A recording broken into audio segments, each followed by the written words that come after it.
There are things we can do. We bring in good news and we give it to you. We talking about podcast and connecting people and culture from getting up out of the club. Qualified people who willing to serve. Blessing that time and the efforts are rest. The brothers giving us the end of promise from them. So welcome my life with African. I live Master. Play Paris, who make you I can't Sktv-Lib. Say my journey, Tina can I say my yamo. And yes, I know money, the more I know. And you love me, the more I know. Sktv, the best in Liberia. Sktv, the best in Africa. Sktv, the best in Mama Liberia. Must hold by the lofa and grand bazaar. And I didn't ya to money, and I said ya to money, and I couldn't play ya to money, and I could do ya to money, and I didn't ya to money, and I said ya to money, and I couldn't play ya to money, and I could do ya to money, and I forget it now ya to money. That's the TV, and I forget it now. Cause you walk on my ya to money. Yeah. Sktv, the best in Liberia. Sktv, the best in Africa. Sktv, the best in Mama Liberia. Must hold by the lofa and grand bazaar. There are things we can do. We bring in good news and we give it to you. We talking about podcast and connecting people and culture from getting up out of the club. Qualified people who willing to serve. The flesh, the time and the efforts are rest. The broadcast we giving a real and the promise from best. The world with my life with us, yeah.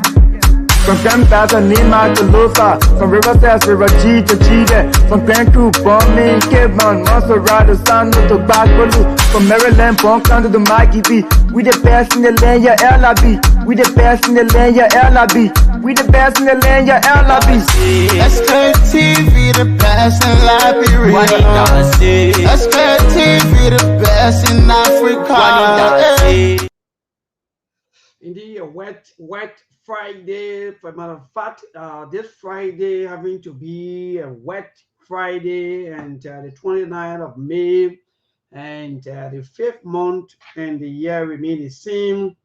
Sktv, we are the best, and indeed we are the best because whenever we come on, people are always discussing us. Even before coming on, people always in their various chat rooms and there are various places discussing the Sktv. Sometimes people wonder as to what are we, sometimes people don't have everything to say. Oh, what are we Muslim or this and that? Oh, maybe one of days. In fact, some people already, someone said, some commenter of one of my posts, but they say, maybe very, very soon you will soon come. So I'm like, sometimes we just say things to people knowing what we are saying, but you don't know me. Some of you who are out there who are religious, or as you may call, for some of us, for all to even reach this far in life, I'm ready anytime for God to even carry me. I'm grateful. That's the first thing.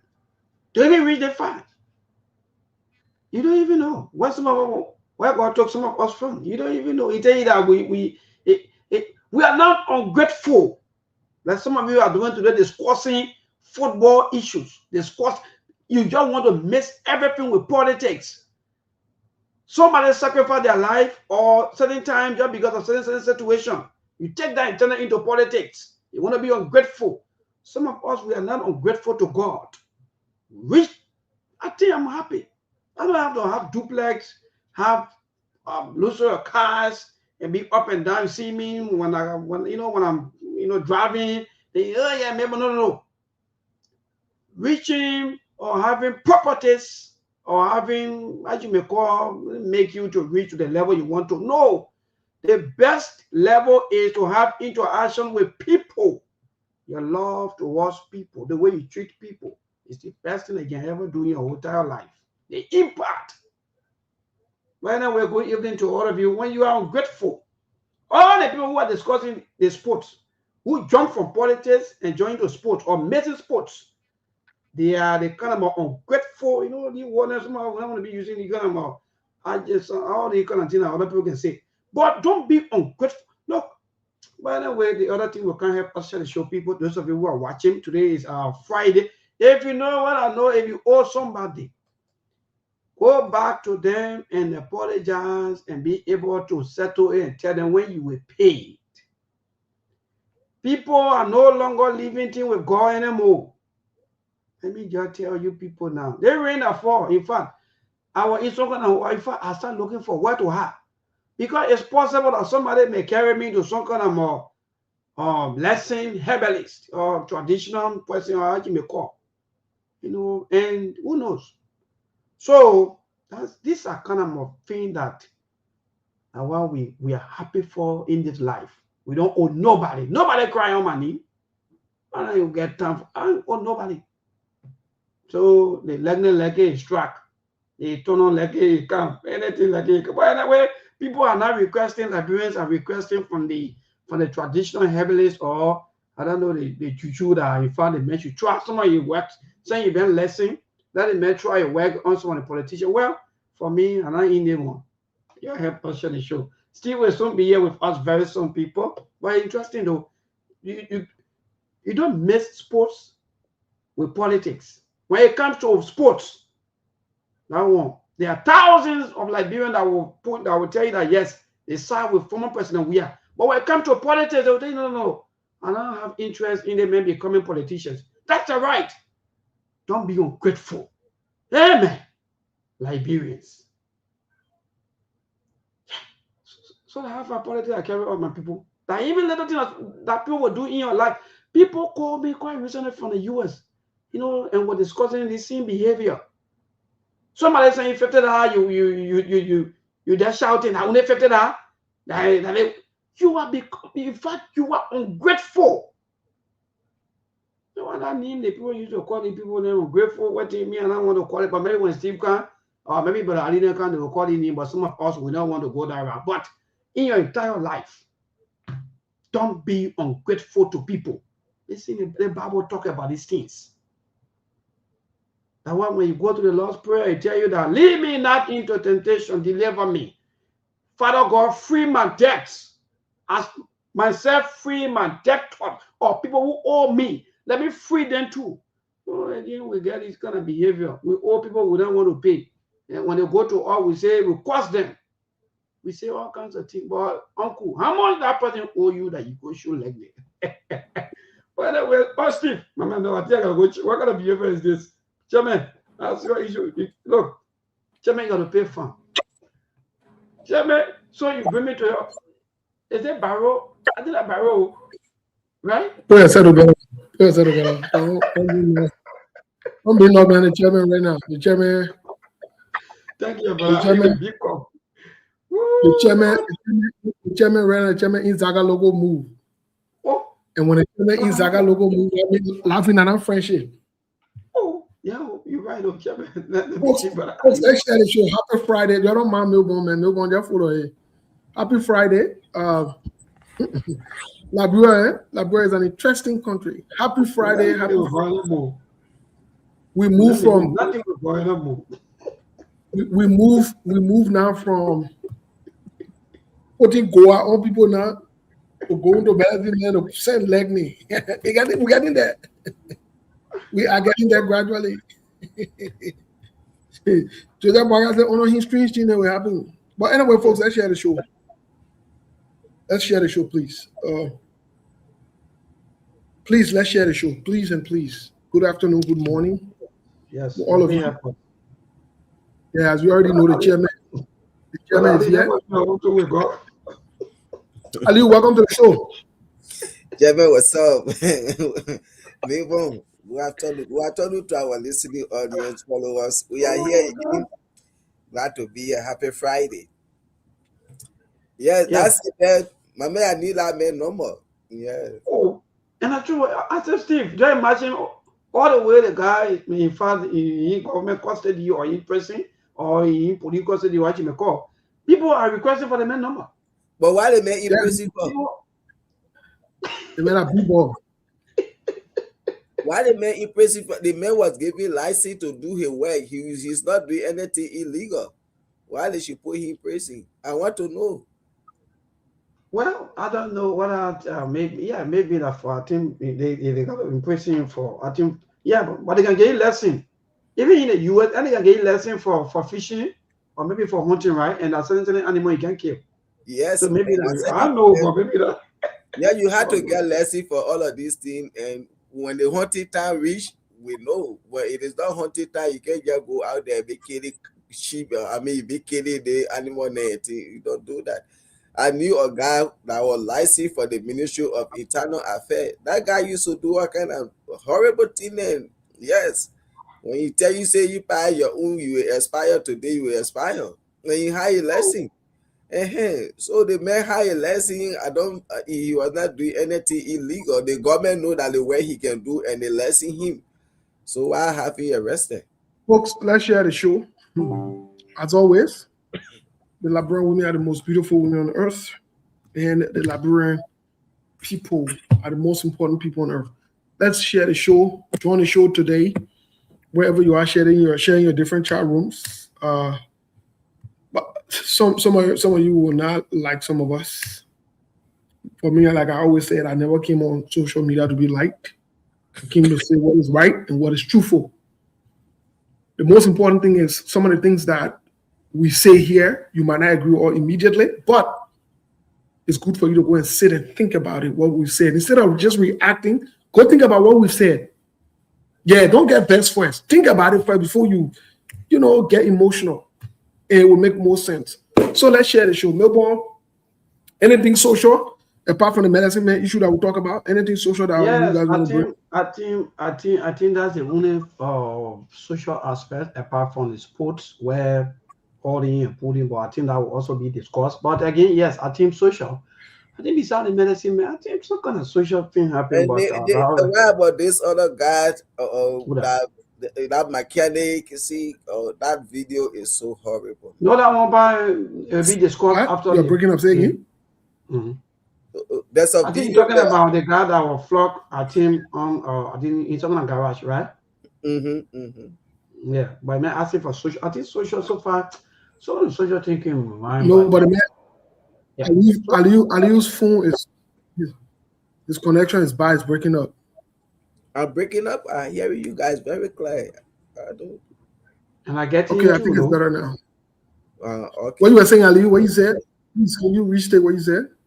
Well, I was talking about that horrible video that trending in social media. The mechanic, and he the boss man of who that beat on that guy in the garage like that. Well, I think some people have been arrested already. I don't know if you ever came across that video. It's all on social media. I think even in the chat room. Yeah, I don't think I followed that one, but folks, let's share the show now. Some of you are not sharing the show.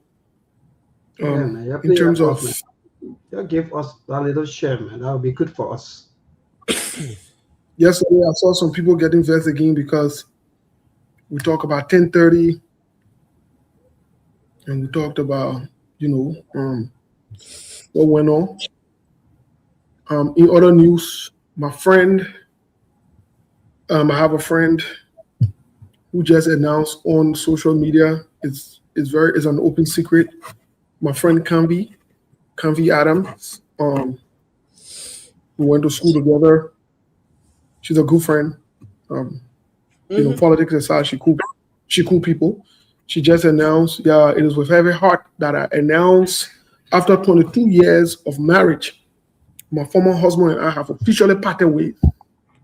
Well, folks, as you heard it or as you will see it on your social media feed, I wish her the best. Some of you have always said it. Some of you get very when we say these things. There's two ways, there's two expectations in any marriage. And those two expectations include cheating and divorce. So people will get divorced, or people will get cheated on, or people will cheat when you are married. Please just say that your religious thing. My husband can cheat, my wife can cheat. You keep that foolishness to your business. If that's how you feel, that's fine. But we're just saying those are the expectations. Those things will happen at some point, whether you know about it or not, it will happen. And no one's waiting for your approval. No one cares about your approval. Your approval is not important. Let's welcome Lofa. Lofa, my man, welcome to the show. Thank you, guys. Good to be on. Happy Friday to all of you guys. Can you guys hear me? Happy Friday. Yeah, Lupa, welcome. Thank you. Happy Friday to you. Yeah, it's good to be on today. Yes. Anything social that you would like to highlight or talk about? Have we discussed Melbourne wedding? Melbourne wedding? Melbourne second wedding. I thought it said he gained a second wife. Have you guys discussed that part? No, Melbourne. Melbourne That was I mean, is that not considered part of the social discussion? I thought it said the second wife. Or it is. It is highly regarded as part of the social conversation. So we need to ask Melbourne. Melbourne. Any saying on that? Anything you want to share? Highlight. I like that. So the information, I don't know where Julius or my brother Lofa Julius got his information from. And again, we want to make this clear that indeed we are not planning and we will not plan anything of such. We cannot be wait. What is it we that I need to call you? What is it we? What's going on with the we? I'm not a cooler family, my brother. I'm representing No. Listen, talk for yourself. We. People discussing talking about we. What's going on? You smoking weed or what? All right. So no, it's not true. And the entire information is false, and I got no truth. Thank you. Okay, so you are saying there's no way now Lofa Raya in our TV. You are saying there's no iota or two in the reporting of Lofa Julius? Mm-hmm. It won't be a yes. Spell It won't be a yes. It'll be We can't go beyond this. The method to many they don't say yeah, they don't say no. They say When you take that to code, they say did I say yes? I will only claim my throat. Okay, well, they think sounding like it's a joke, but Lofa, let me say Lofa, Melbourne. So you've been having things going on here, you never let us know. We need to know. Well, I just told you that it's not true. Then you say I've been having chairman. Which way are you? Where do you stand? No, I stand with the masses. He's the chairman. No chairman. I stand with the masses. You're not masses, you alone. Mama, you alone. You're not masses. So I'm not standing with you. No, my chairman, believe me. Actually, they are. You Jesus believe you? It's a gossip, you know. Okay. Where there is smoke, there is fire. Well, I can take that. Chairman, as you were saying about Kafi Gay Adams, Masaya came across that post. That's it. They got married, I say 32 or how many years today. Everybody go that separate way. We wish them the best. Yes, let you go and find another man of a choice. Let you too go and find another woman of a choice. We appreciate the both of them for all the years being together. We move. That's their personal issue. Liberia issue is what matters most.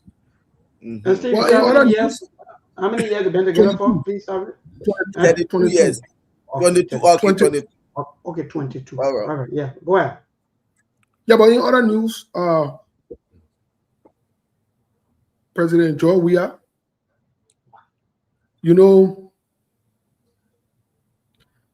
I saw President Joe Weah walking. Sorry to say, President Joe Weah, a former president. I saw President Joe Weah walking in New York, like Zogo, with some beginner walking behind him. President Joe Weah, a former president, he need to hire serious-minded people, not to get up beginning with black book bear on the bar passing around like Zogo there in Labrador. What you can do? You keep that Labrador mentality. Look, President Joe Weah cannot be walking in New York like Zogo. It's a problem. That former president there. And he laughing at your political leader. Somebody go check it, man, phone. Well, We don't need on the internet. They got their practice. We don't need working as again. the president was walk, President John Weah was walking like Zobo. And he get why he had no chance in the other one. I can be on spoon talking about the food in there. Get all the funny men walking behind him. So I'm confused. This man is a former president. Let's have some class here, man, fool. You know what I mean to be president of a country? Former President George Weah. I was saying in the video, I saw President George Weah walking in New York like a Zoto. Look, folks, that's why it is important when you are former president, you carry yourself a certain way. But not only that, it is also important that when you travel internationally, your presentation is correct. This is total embarrassment. I see Melbourne and then laughing. Look, in New York, we send somebody to jack a phone from him. What are we going to do? They want to work behind. What are we going to do? I think I watched some of the videos, some of the live scene. Maybe based on your observation, it may be correct, but maybe they were correct. Say correct. Don't be afraid to say correct. Say correct. I want to see the. But let me ask a question though. Talking about because the president, when former president, when he traveled in, he can come with some of his bodyguard with him. So these are right. That's what I was gonna ask. If we are gonna blame,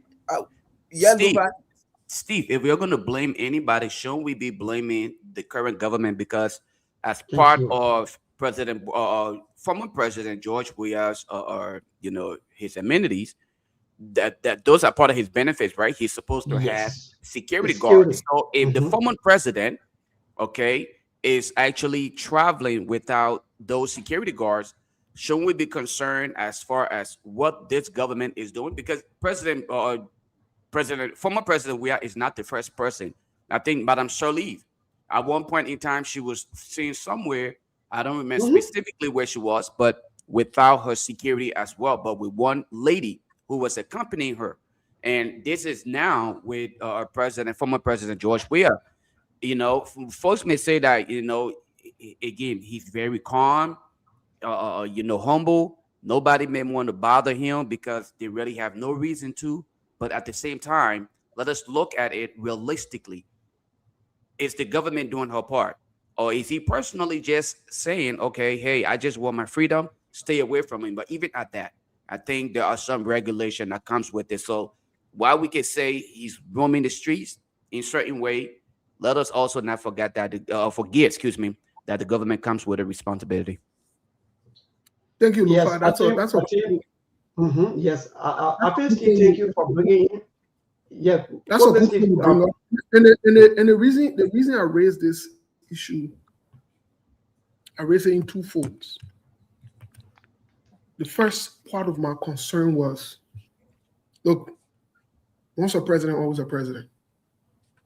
Former President Weah at all times should be carried, regarded, and seen as a president. Not for a community, but for a nation on earth. And so his security matters too. I'm being very clear about it. His security matters as well, not only when he's in the presidency, even out of the presidency. It's important. We are fortunate, or we are blessed as Liberians now to have, I think, 3 presidents that are alive. 3. Charles Taylor, Ellen Johnson Sirleaf, and Weah. You're right. 3 of them are alive. And so I'm saying these things, and I don't know in terms of the security side of it, I don't know if the current government has allocated security details to him. But the Chesney that can be on Facebook making noise, that Chesney that can be on Spoon making noise, not a security. He's not a security guy. He's not a security person. I'm not sure if you want to take Sekou Carrasco role to be passing around holding George Weah bear and taking that means leave my chair and go past behind my friend man and be taking pictures of him all day. Our funny man. I know that funny man to be on that level. The reason I'm saying these things is because we must understand that these things are very important.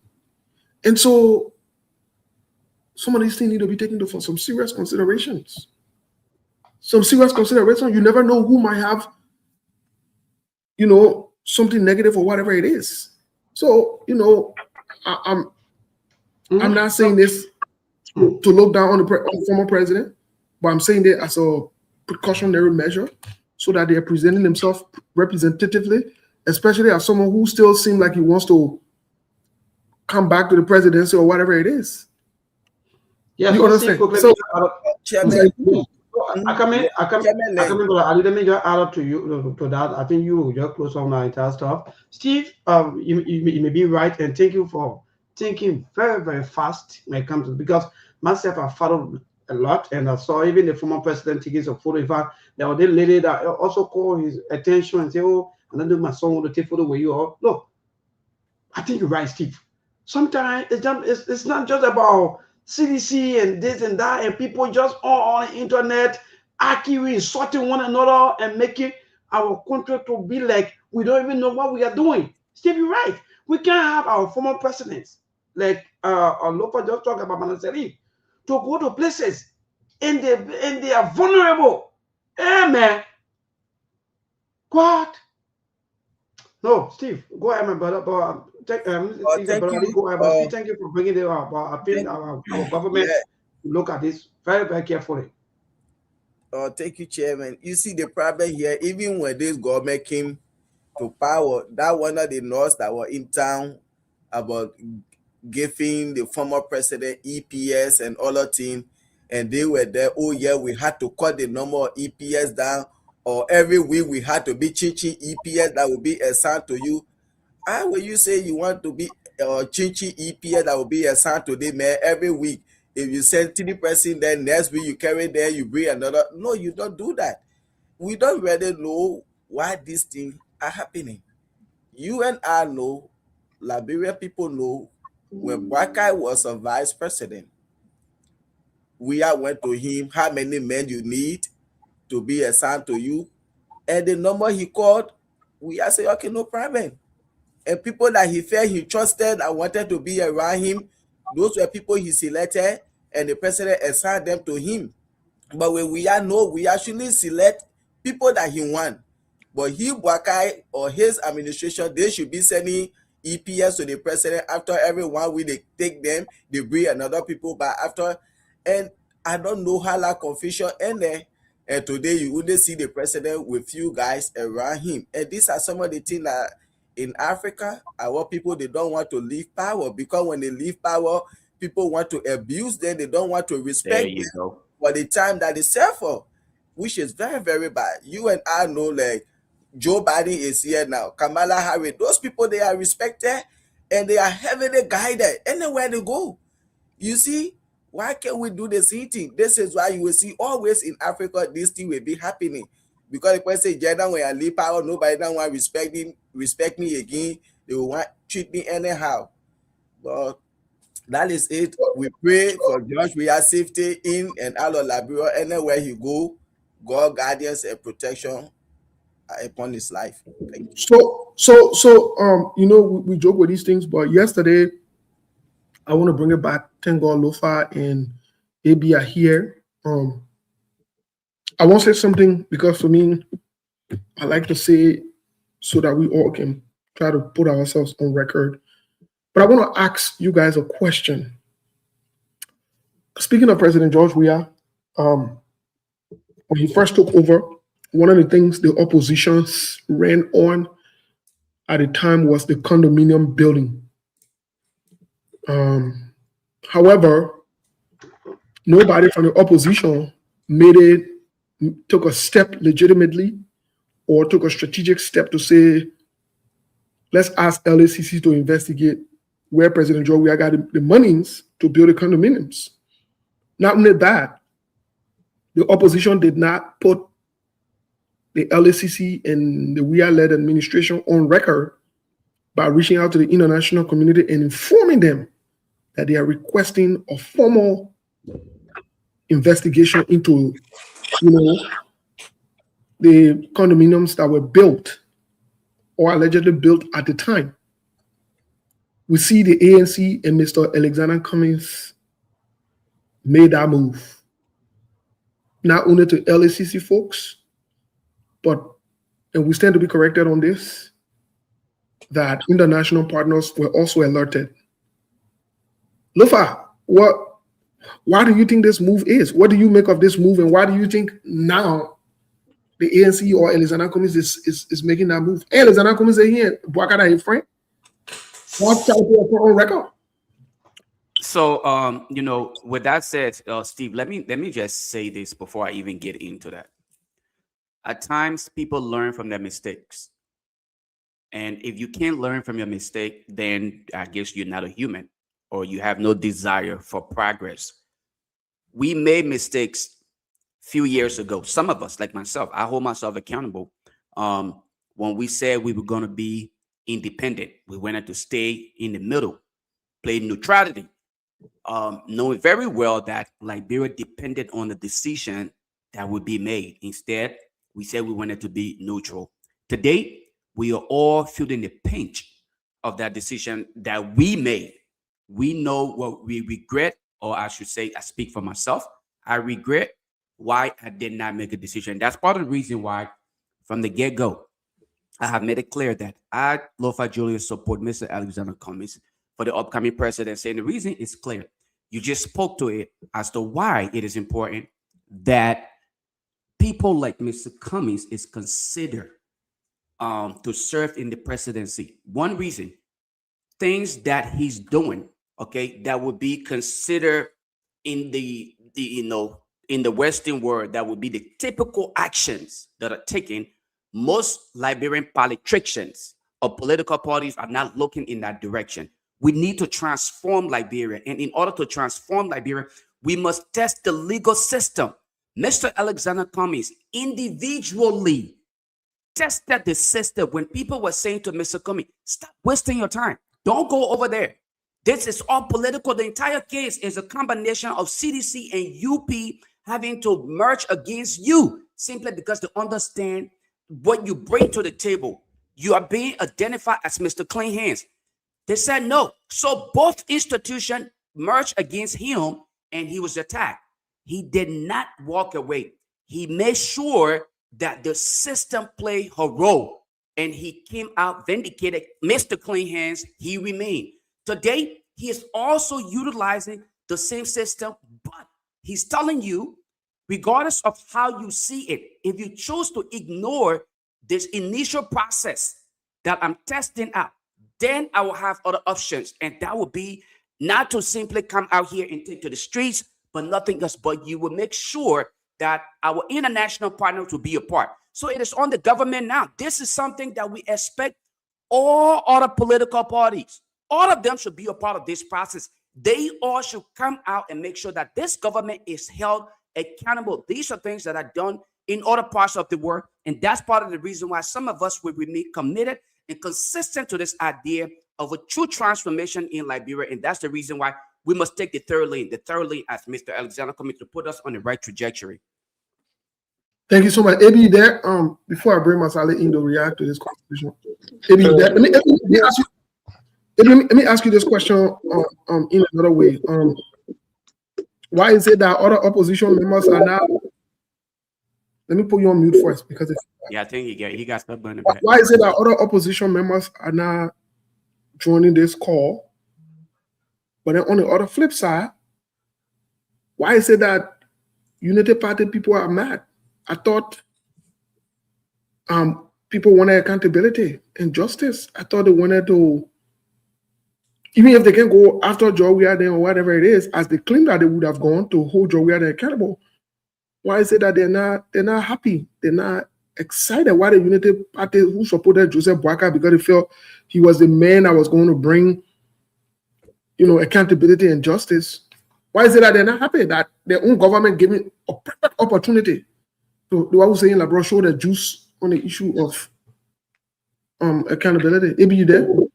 Yeah, Steve, I'm here.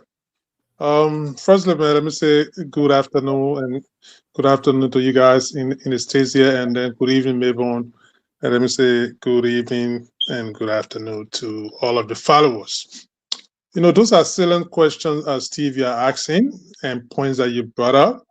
But to begin with, the situation that you talk about with former President Weah, presence in the diaspora, for me, I see it not only limited to former President Weah, like in the case of former President Sirleaf, many a time I see her out there literally not the entourage of security that can really provide. Hello? Yeah. Yeah, that can really provide that security for her. Because mind you, those people, they've been, especially somebody like former President Sirleaf, being in the political arena of protracted period, and you like her or dislike her, there are a lot of other political controversies that surrounded her life. So to see this people vulnerable out there, in that sense, sometimes it's concerning. And I don't know what is the responsibility of the government or what are the reasons. But in the case of former President Weah, I vividly remember when he left office, immediately the EPS director, from my understanding, I stand corrected, maybe you guys got other information you can share, decided to withdraw the securities that were around him. And Steve, mind you, if you got security that's supposed to be protecting you, those are people that are almost like your inner cycles. They're going to be in your homes, they're going to be in your vehicles with you, they're going to be everywhere with you. And if there's a confidence crisis around somebody, if I come around you, Steve, and you question my honesty around you, because security not just for outsiders, it's for your own well-being, your activities. Like for instance, maybe you're out there and you mistakenly you slipping forward. By the time you look, somebody not sending out and say, "Oh man, Steve was walking over there, he fell down when we were moving." So sometimes it concerns to people. And from my understanding at that time, it says, but former president, we are questioning. He said, but people that you sending to me here, I don't have trust in that. I've been with a group of people here that have provided security for me, long even before I became president or after my presidency. So I'll have confidence in those kind of people around me. Right. And then some people there, he questioned it to the point that some of the guys that you see with him today, my understanding is some of the guys even had to resign from the EPS because they still wanted to stand with him. So you see, that's the issues. But maybe being one of the guys that maybe you don't want to be going into the depth of his security and everything. But yes, you are right. They are being out there because if for people that are popular, forget about the presidency, ordinary celebrities, sometimes people for some reason get evidence, go look somebody walk over, attack them or something like that before you look. It becomes a concern nationally. So you are right to highlight that. I know you're being a little bit comical about it, but it's a concern, quite honestly. So, and then owing to it, you know the issues, the gap between this current leadership and especially the George Weah situation. You know it. These are not things that he would demand from the government. He get it easily. That I can tell you for a fact. They would decide what they want to do for him. So in that event, maybe it is what it is for now. Maybe he will have to exert himself to kind of maybe beef up his own personal security. And some of those guys that were with him, quite honestly, they are not security. Maybe they're just part of his entourage.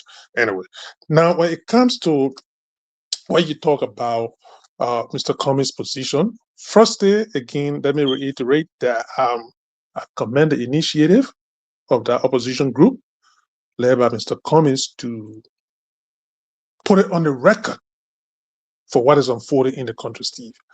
And you ask a question. Those are two scenarios. One is somebody is not disputing the fact that something is my personal thing, as compared to another person that is giving a lot of conflicting information from the top of the leadership all the way to the bottom. 1 minute they're telling you that it's a ECOWAS place, another minute it's an MRU place, another minute they got private supporters. So the controversy surrounding it, I'm pretty sure Mr. Cummings' goal is to need clarity on it. So if you say that Steve built a house, and Steve telling you, yes, I built this house, but here are my proof XYZ. It's a different thing because that was the narrative that it ran with. And from my understanding, they said those buildings are, I think, 14 apartment or whatever it is instead of 48 or so. But again, it lies in that privacy because those are things that it ran on. They had to get an opportunity now to investigate it if they want to. But in the case of the $10 million situation, Mr. Comey had right, and he did the right thing, and any other political parties will have that right to question it, because even ordinary people are concerned in the nation. And this is unprecedented, Steve. This is unprecedented. So in that vein, those are apples and oranges, quite honestly. But again, it's this one here when it comes to the former president's personal properties as compared to somebody telling you this is the national property, somebody telling you, oh, we're building it to surprise the president. What are we to believe, Steve? So those are the dichotomy I try to draw on these two situations. But it's great to be here, man. Thank you so much. So let me go to Milton. Milton, you on the ground. You know what's going on the ground. What is your take on the opposition community on the ground? Because one minute we are hearing CMC making a move, another minute we hear CDC making a move, another minute we hear ANC making a move, or sometimes we hear Taiwan Gonglo one talking. What is the momentum or the pathway or the opposition on ground versus what they had going on in 2020, 2021, 2022, 2023 when they worked together in a collaborative form? What say you? Well, again, Steve, thank you. I think that's a brilliant question. But again, I think what happened from 2018 or between 2019, 2020, 2021 up to 2023, I think is far different. There where people are asking questions that you and myself as to what's going on, how come, and some believe that maybe people, they have their own perception that maybe it was just natural heat. Maybe people don't love former President Weah, and maybe that's why they are doing. But for all indications, I think these current oppositions, I think they are still divided. They are not yet united, and there are a lot of fights. They are still fighting. Some of them want to reconnect with the government. Some of them want to be opposition. Some of them think that maybe they may not run. There are so many games that are still ongoing, plans and so forth. So for me, from all indications, I think that it's only the former ruling party, which of course is CDC, that you really see when it comes to so many major issues, that you really see that the government think that maybe they are maybe that they are afraid of. But CMC, yes, the new political party, they've been trying, they've been fighting very hard and everything, even though they're squeezing him on the wall and so on, but he's still fighting. The ANC, yes, they off and on. People keep asking where is ANC, whether the ANC will run or what will happen next. So many things been happening, and people are still watching. When you ask the NDC, will tell you, the opposition, we don't want to come together now before what happened with the former CPP before it happened. So we're still observing the maybe the political terrain and so forth. So, but for me, Steve, yes, the strength we saw back then, we are not. In fact, we haven't even gone even 2 to 3% of the strength that we saw from 2019, 2020, 2021 up to 2023. Okay, thank you so much. Mr. Masale, the same question goes to you. Many Liberians are asking, no opposition, quote unquote, unity at this point, no coming together as one voice to move forward to hold the government accountable. Everybody seems to be doing their own thing in a little corner. How do you react to that? One minute we see President George, we are moving with basically no security, walking around in New York, there, like so and so go. It's talking about being get very and check your phone from your post line here. Whether you like it or not, that's the truth. And nothing will come from out of it. I mean, it is what it is. They got crazy people in this country. You guys know. You got what Indiana Chesney or whatever the other one need. You leave from all the way Monrovia to come to New York to be taking president picture. You can't run, man. You know, the funny men acting funny around the former president. So we know what's going on at this point. What say you? Chairman, like we said, this thing that Lofa said, we blame the present administration because you're supposed to make sure the past leaders are respected and guided, whether be a home or not, anywhere they go, they should have security with them. And these things are not happening. These are some of the division that is in the country right now. The country is heavily divided. Yes. But like I said, George Weah, no matter what happened, he was not even president. People were guarding him when he go to Liberia whatsoever. The only thing, like you say, when he leave the country, that is somehow alarming to see a former president travel to another country. You don't see him with security and thing, and people know this is a former president of a country that is supposed to be protected anywhere he go. But that's a we put all in God's hand. So the issue about the opposition in the country, we've been saying it. Like even yesterday, I was saying that we need a strong opposition unity to help save the Liberian people resources instead of going to election every night and then second round. But this kind of lawlessness that happening in the country right now, where in the Unity Party feel so entitled to that they are the law and gospel. All of the laws, they keep breaking them things that they criticize, they condemn yesterday, they are doing it double, triple. And this is time that opposition, they need to really sit down and see what they can do. Don't say, oh yes, I don't want to support this man. I don't want us to make this man our leader tomorrow. This will happen.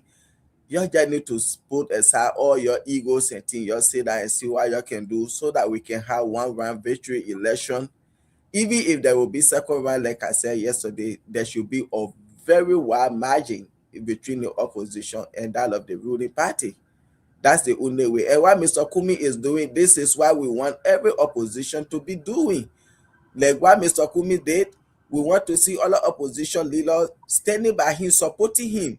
Whenever another opposition leader come up with something, when it comes to accountability and transparency, you join the person. But all in all, the best thing is for every one of them to get together, and when they're doing something, they do it at once. That's the best thing for them to do. So today, this government talk about transparency and accountability. So I don't know why I say that Mr. Kumi is now asking for transparency and accountability when it comes to the LOFA project. The same thing Mr. Kumi talk about, the LOFA border issue. He asking the government to come clean, to come straight and tell the Liberian people what they discuss in Guinea. Up to now, we don't know what the president discussed in Guinea. He came by, he had closed door meeting with his senators, and that was all. Today, our people have been invaded in Lofa County. Even he went there quite recently, he didn't make any statement about that border issue. He didn't even vote there. And you people talk about transparency and accountability. So, Mr. Kumi, I give it all to you. Thank you for what you're doing. I commend you, and we look forward to see a stronger opposition unity to really put this government feet to the fire. Thank you. Thank you. Thank you so much. Lofa, you and AB yesterday.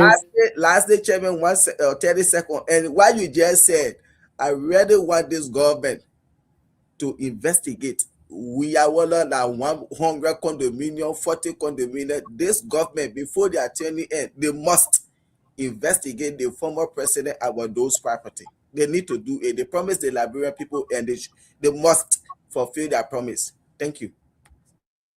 Thank you. Well, Lofa, yesterday,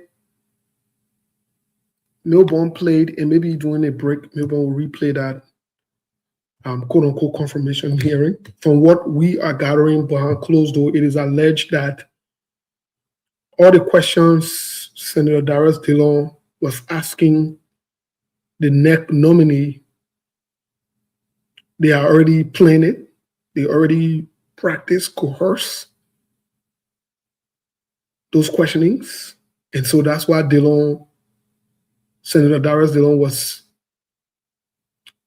brave to try to put the NEC quote unquote, but because they were going to confirm it. In fact, we got some breaking news about the Unity Party plan about how they intend to cheat the election coming up. We'll tell you, we'll tell you, and we want you to watch and see. Yesterday we had a discussion with a couple of people, and we already know exactly what's going on and what they intend to do. So the guy I also saw sitting over there yesterday talking that does not even understand what the NEC rules look like. He does not know what's going on. He seems like a stranger, seems ignorant as hell. Sorry to say, but that's exactly how he appeared yesterday, the quote unquote NEC boss. You're coming forward on inside. When it came to the question about who will be disqualified for the upcoming election, because that's something that's part of the plan, who they want to disqualify, isolate, keep away from the election, that's part of the bigger plan. They will test the water. They don't ask a question about those who receive less than 1% in their participation in the election, whatever it is. What do you make of that whole thing yesterday?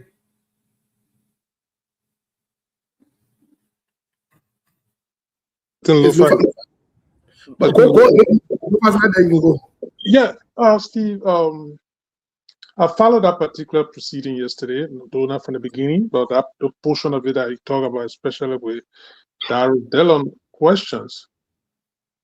I mean, people are right to be cynical on issues, because in the first place, the individual in question is inherently compromised to the point that to even contemplate on appointing such a man to that kind of position, sensitive position, is troubling for the nation. This to talk about even a confirmation process. This is a man that worked for that commission before, and he knew exactly what led to the formation of that commission. But yesterday, he identified with the present government at the time they were an opposition party, deliberately announcing election result, even before the official result of it. Right. In fact, other political parties were not doing it. This is a guy, he's not just an affiliate or member of the Unity Party, but he's a major surrogate that played a pivotal role in the election. To take such a man and have him appointed to that position he should be immediately disqualified and rejected just for that reason. Now, you came to all of the questions. It's possible, because mind you, the law is a rescue missionary. They will do every and anything to protect that particular institution. So he might come on the surface to appear like he was tough, asking tough questions. As long as you give the man a question before he come to the public, you position him to tell you the right answers. Because why? You gave him a question already. You understand? But even as that, be that as it may, Steve, when it came to that question of the disqualifications of parties, it allowed in the purview of the Election Commission, in fact. Those are legal issues. All right? So what are you going to tell me if a man took part in an election and he got less than 1%? And somebody that just come in today and registered to take part in the election, you qualify him. How do you reconcile the two? And to become a political party, a registered political party, my understanding is that every district or every county, you must get a minimum of 500 members. Okay? So if the man is qualified for just to get a county to get 500 members registered on Sunday, and then you're telling him, but even if you put all the 500 members together for the 15 counties, population-wide, look at the ratio, Steve. 15 times 500 is what? That's going to be less than 1% of the total population. So predicated on that, you're still going to disqualify them. So what if you go to the election and you only get 500 members for each of the counties? So that's a bigger issue. Well. Let me say this. Say this. One thing I want to make clear and bring to you guys' attention is, for some of you who are not paying attention, the Unity Party will always show their hand before they act. The Unity Party will always do signs, signals, or show their hand before they make their move. They are unable to make any kind of move. Steve, you're right. They're testing the waters. They're testing the waters. So let me give you an example. Remember when they were in the CPP, when they knew that they couldn't win the CPP primary in the context that they had in their own document, they brought Costa, Mo Ali, Delon, and other people, and they started talking about black voting.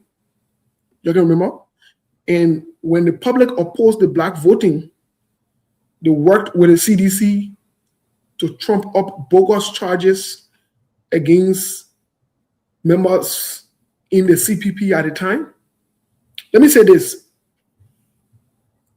For some of you who are not aware of history, history has a way of repeating itself.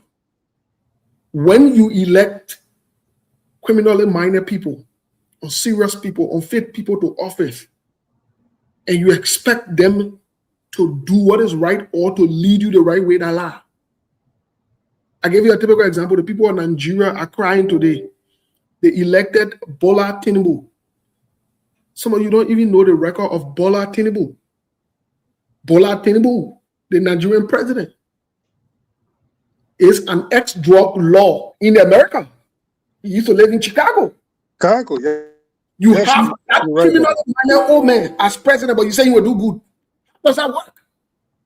How? A corrupt man, you elect him as president, and you say the system will go good.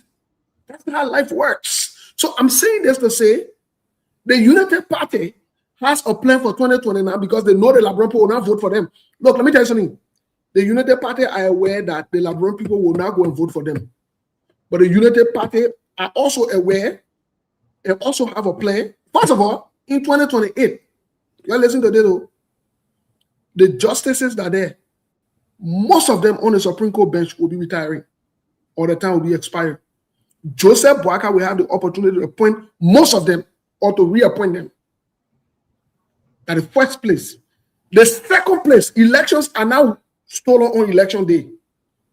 They are stolen way before the election. The second place, you see that joker that was sitting there yesterday that Delon was asking, and I'd let you know what's going on. Just saw that joker. I don't know what it means there. Like you said, the grounds for this. They call Weeder, Jonathan Weeder. First of all, you get a man who got one knee, and I mean, so quickly, yes, Steve, the job.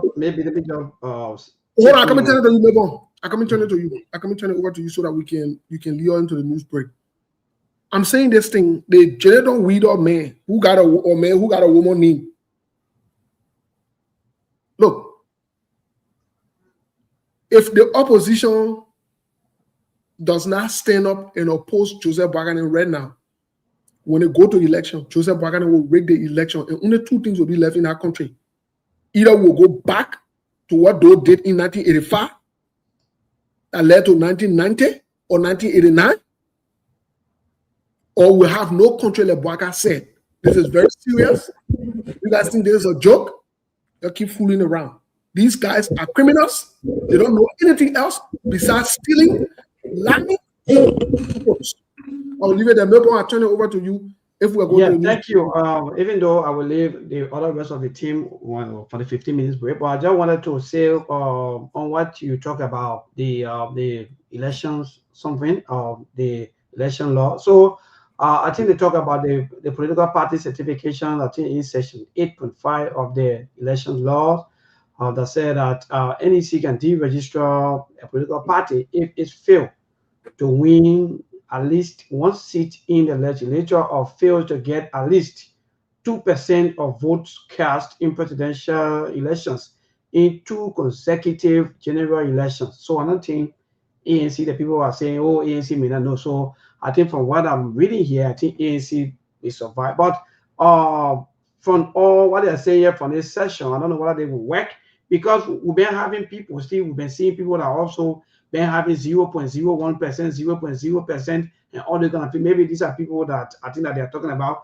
But like Abraham said, I think the reason why people can create a political party, I think, is for you to get votes. So if you go into elections, maybe that, for example, and maybe you don't even have even 1%, maybe 2-3 times, then I don't think that it's necessary for you to even contest anymore. That's why I just wanted to just chip in on that quickly before I take my exit. When I come back, then I'll really go more deep into that. But I think Yeah, but Melbourne, quickly, are we going for the news bulletin? Do you want us to go for the news bulletin? Because I know. no, but the guys here, and I think so. We don't want to. Okay, so then we can definitely. We can talk on other issues, and then while he come back, or no. We can talk on other issues, but I will take a 15 minutes break. Lofa can definitely. Yeah, I want to Lofa take on that particular topic before we came up. But anyway, we'll do that after the. Yeah, sorry, guys. I had to take a call, work related. So sorry. Yeah, but you can delve into Lofa because it's good for to be on air when you're talking about those issues, Right. Right. So I think it wouldn't be fair that we wait until we get back on air. But there are other things that we can really talk about. Yeah. We can be. Why the guys are going through the news break.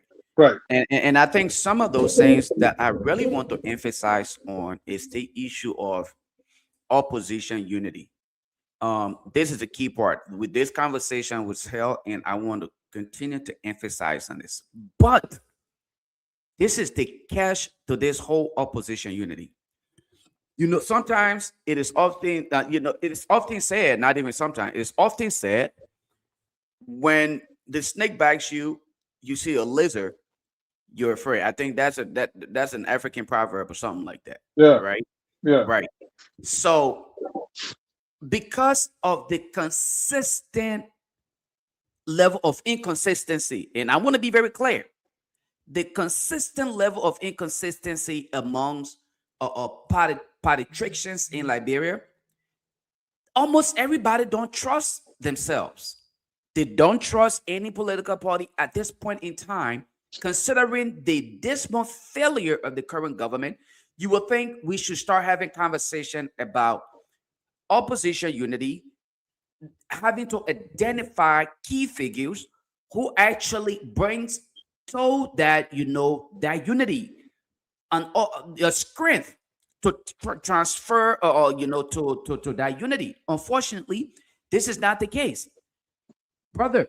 If you look at other countries today around us, let's take for example South Africa. What South Africa is doing today to other Africans, we are not even paying attention to this thing. Today it is Ghanaians and of course Nigerians who are being bothered. We agree.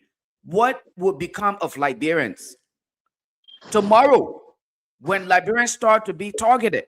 What will we do in a country where we sit there and allow our neighbors to come and take over our country? The opposition cannot unite to come up with one discussion point to hold the government accountable and hopefully involve the international community. Something that Mr. Cummings just started.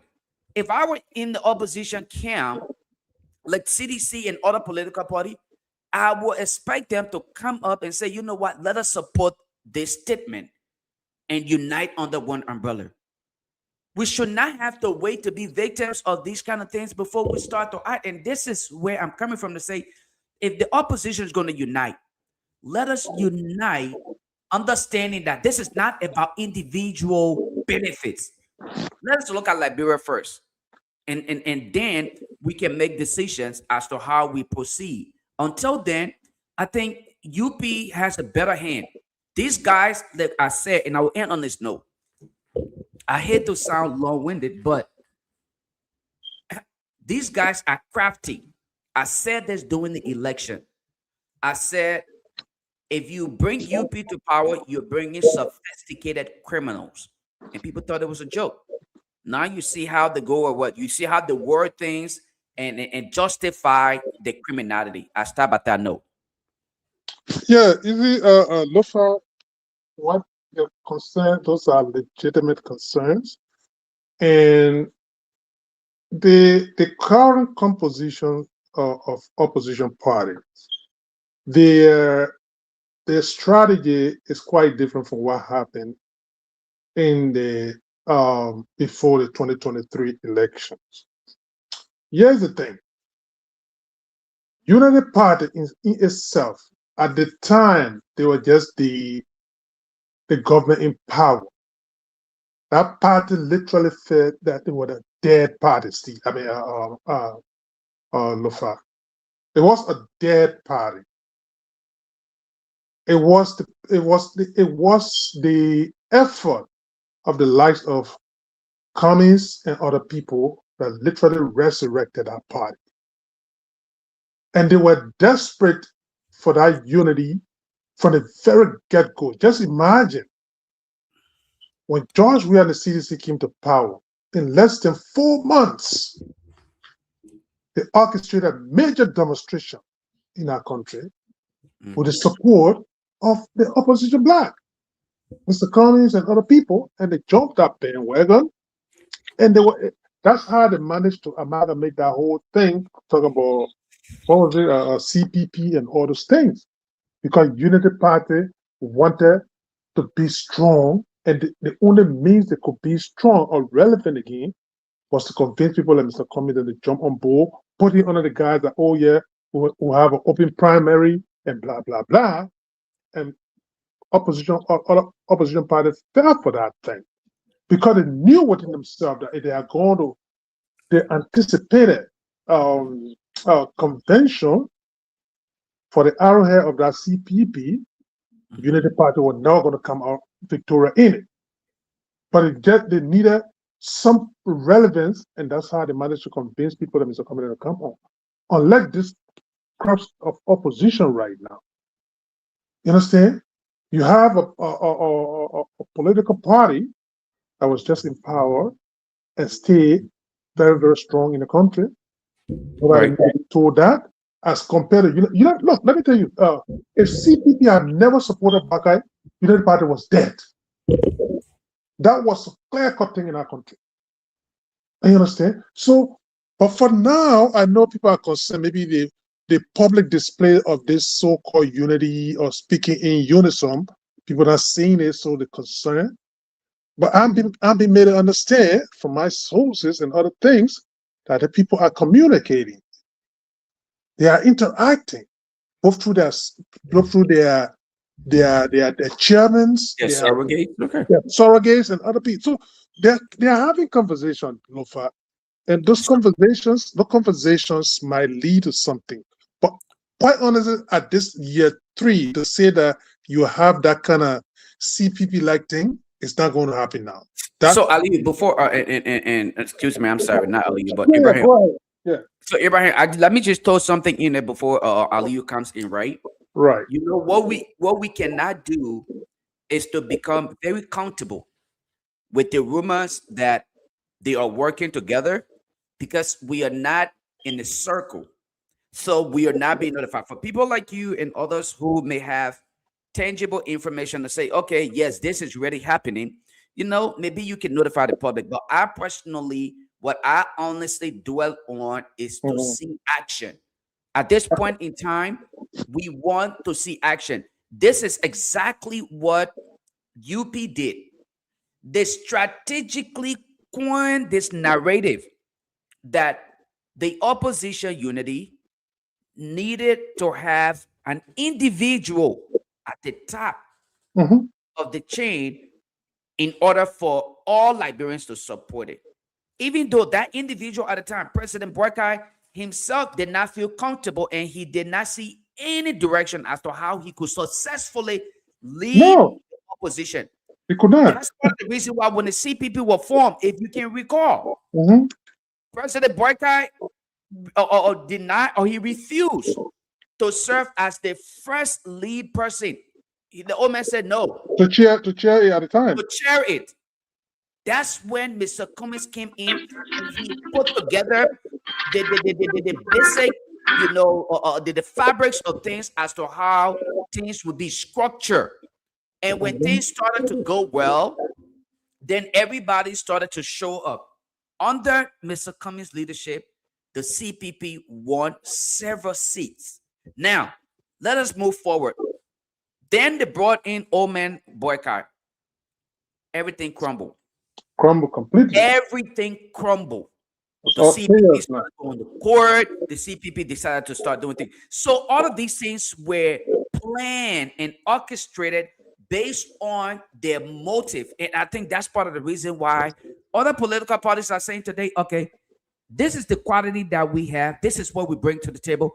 Let us assess ourselves before we can go to the public and say, okay, yes, we want to work together, or we just base it on our own strength and say we are going to work together. But go ahead, Ali. You want the keys, mommy? Thank you, there, Lufa. You know, Lufa, like you said, during the former administration, we saw how the opposition were looking. They were together, and everybody knew that the opposition were working together. And later on, we knew that, oh yes, how they were moving. But now, like Mr. Connor said, yes, there are conversations going on behind closed door, and we know that effectively by next year, and people will see how the opposition going to be in the country. Yes. So this year will be a year for them to have all their discussion behind closed door, having dialogues and other things, and what to be done. And beginning next year, everybody will know what is happening. And the Unity Party, they have been drinking wine, eating bread and butter. But beginning next year is going to be very hard for them. And again, I like Mr. Kumi. He's a man of the word, of his word rather. Like he said that they had given the Unity Party more time, and now they were going to start putting their feet to fire. He said it, and in less than no time, and we'll see the first step that he coming all way. And I believe and I know he's going to do more of this by putting this government feet to the fire, just as he did to the CDC government. I know that he's prepared for that.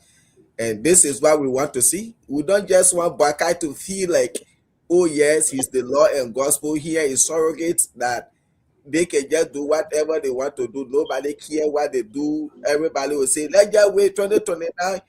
You had to make them to start feeling something that 2029, they will get more heat before 2029. And this is why Mr. Kumi is starting. And like I said, it is time that all the opposition, they are having that meeting behind closed door. And next year, there will be a different thing that we see when it comes to the opposition.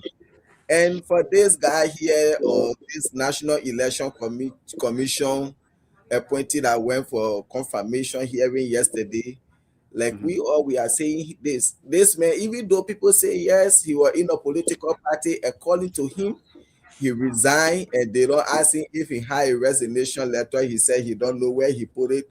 But again, he was like doing a consultant job for the Unity Party during the election time, this going election.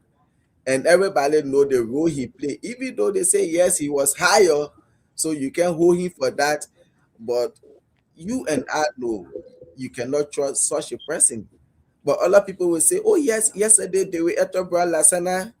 She ran on the CTK, and George, we are appointed her. The opposition said the same thing, but at the end of the day, to get the election to Joseph Boakai, why people can trust this man?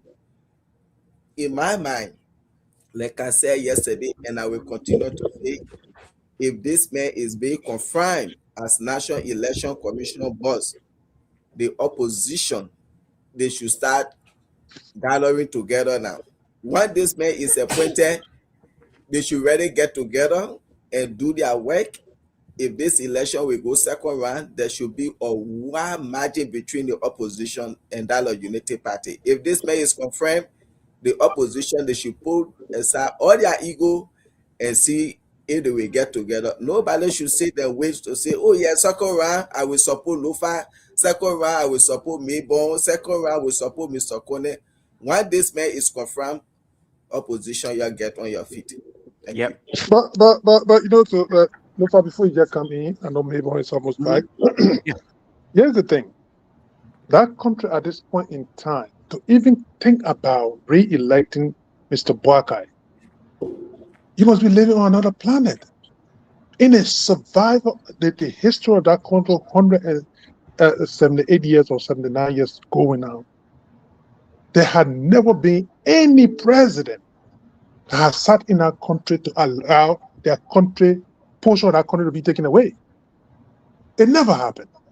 And you have a man that is sitting there, the country has been invaded, and he's saying nothing to you, but then he's coming back to you in 3 years to say, elect me, I will protect you. And they say people even contemplate on it. If your country get invaded and then you are at war, people understand that, oh yeah, this country is invaded and this president is doing everything.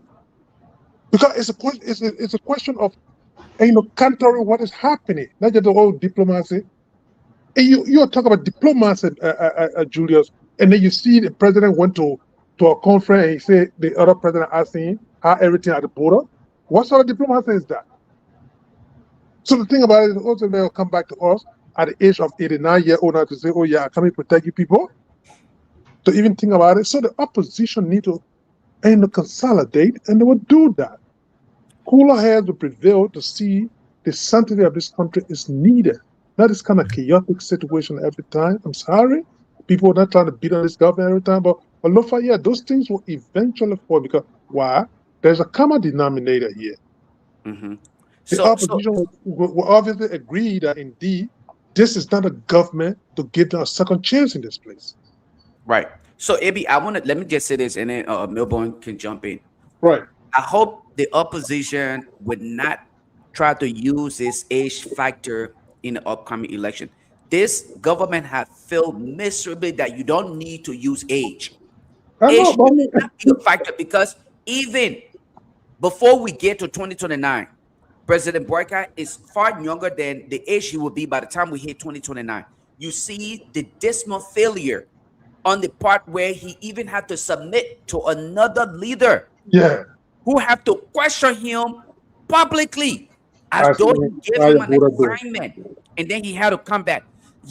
Here's a president who openly admitted to some level of corruption without having to be investigated. If you are to speak of the 10,000 or the $10 million, there you go. The one that the ANC is trying to fight right now. Go ahead, Steve. You sound like you want to kind of get in.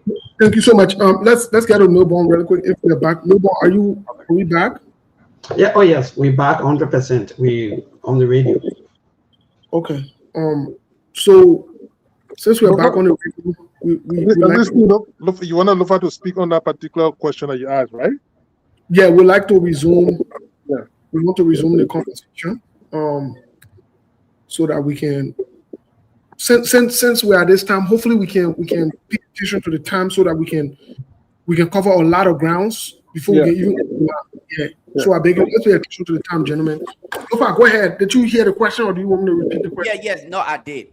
First of all, I'm glad that you chose to ask that question, and it's very important that it is discussed and our people in Radio Land can learn from this. First of all, that issue of 1% does not apply to Mr. Cummings at all. Okay, Melbourne read a portion of the law. So if it was an ideal decision to trap Mr. Cummings, the trap missed the intended animal, and it will catch other people who were not opportunity. Now, the people that we should be worried about are people who participated, like the likes of Councillor Terwan Gonglo, who will be a fine candidate. I don't know what the percentage he received. What's the other young man named? Moneybar. Yes. And the other 18 or some more team. But this is where I'm going to go contrary to most people's view. I think this law, if applied accordingly, helps us a whole lot. We need to get rid of this. This is a good thing having multiple political parties, but having just bunch of people who simply just want to be noticed and given opportunity during the second round to be given a public job, it's just not what we need right now. So let that 1% rule be applied. And as people are going around, the only reason why people highlight this on Mr. Cummings is because, again, he's a formidable force. And for that reason, it is being highlighted that, okay, Mr. Cummings will not. But if you read the law, it clearly say that, again, if they try to have it applied against the ANC, he will be clearly vindicated because several members came from the CPP. He ran as a CPP, not an ANC. And third, we actually, the ANC actually has a member that is serving at the legislature. So all of those apply. But I think it would be a good thing for us to cut down on all these damn political parties running around here simply seeking relevance. I did look. If we can cut it down to 5 political parties, I would rather go with that than have 20 some more political parties with people seeking jobs. Thank you so much. Quickly, I want to go to Aliu and Melbourne, but before I go to Aliu and Melbourne, two important things are happening. Yeke is very credible. I quote Yeke because Yeke is credible. Now, you might not agree with his verbiages. You might not agree with the way he says it, the words he uses, but Yeke is very credible.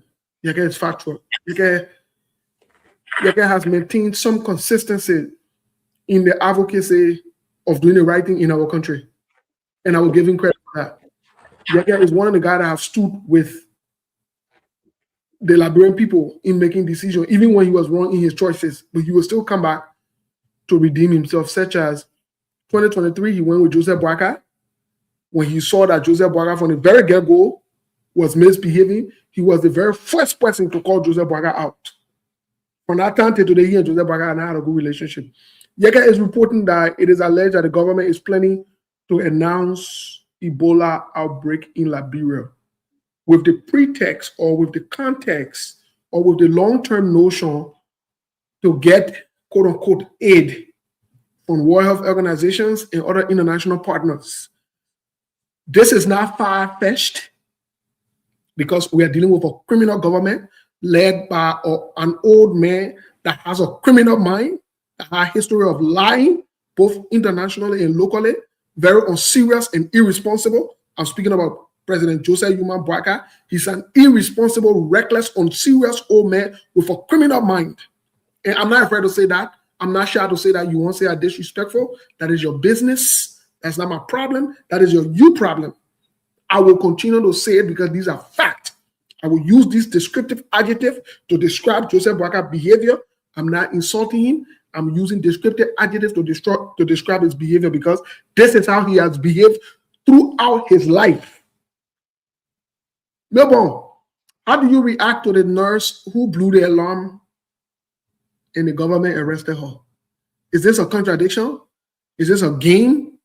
Are they proving? Is the Unity Party government and Joseph Boakai proving to us that they are liars, corrupt, and deceptive people? How do you react? I know you got different languages. You want to use a different description. Yes, I think we said that. I think that was either on Wednesday or Tuesday. That some of us, for me, as this stand by my word to say that indeed I think the government or whosoever, I think the wrong that they should call back to work, even though they are suspending her. Because if you suspend somebody and you go into the House of Representatives asking for money or for budget, then why are you asking for money? If you say nothing wrong, something that happened, nothing happened, why are you asking for money? Why you need this and why you putting things together?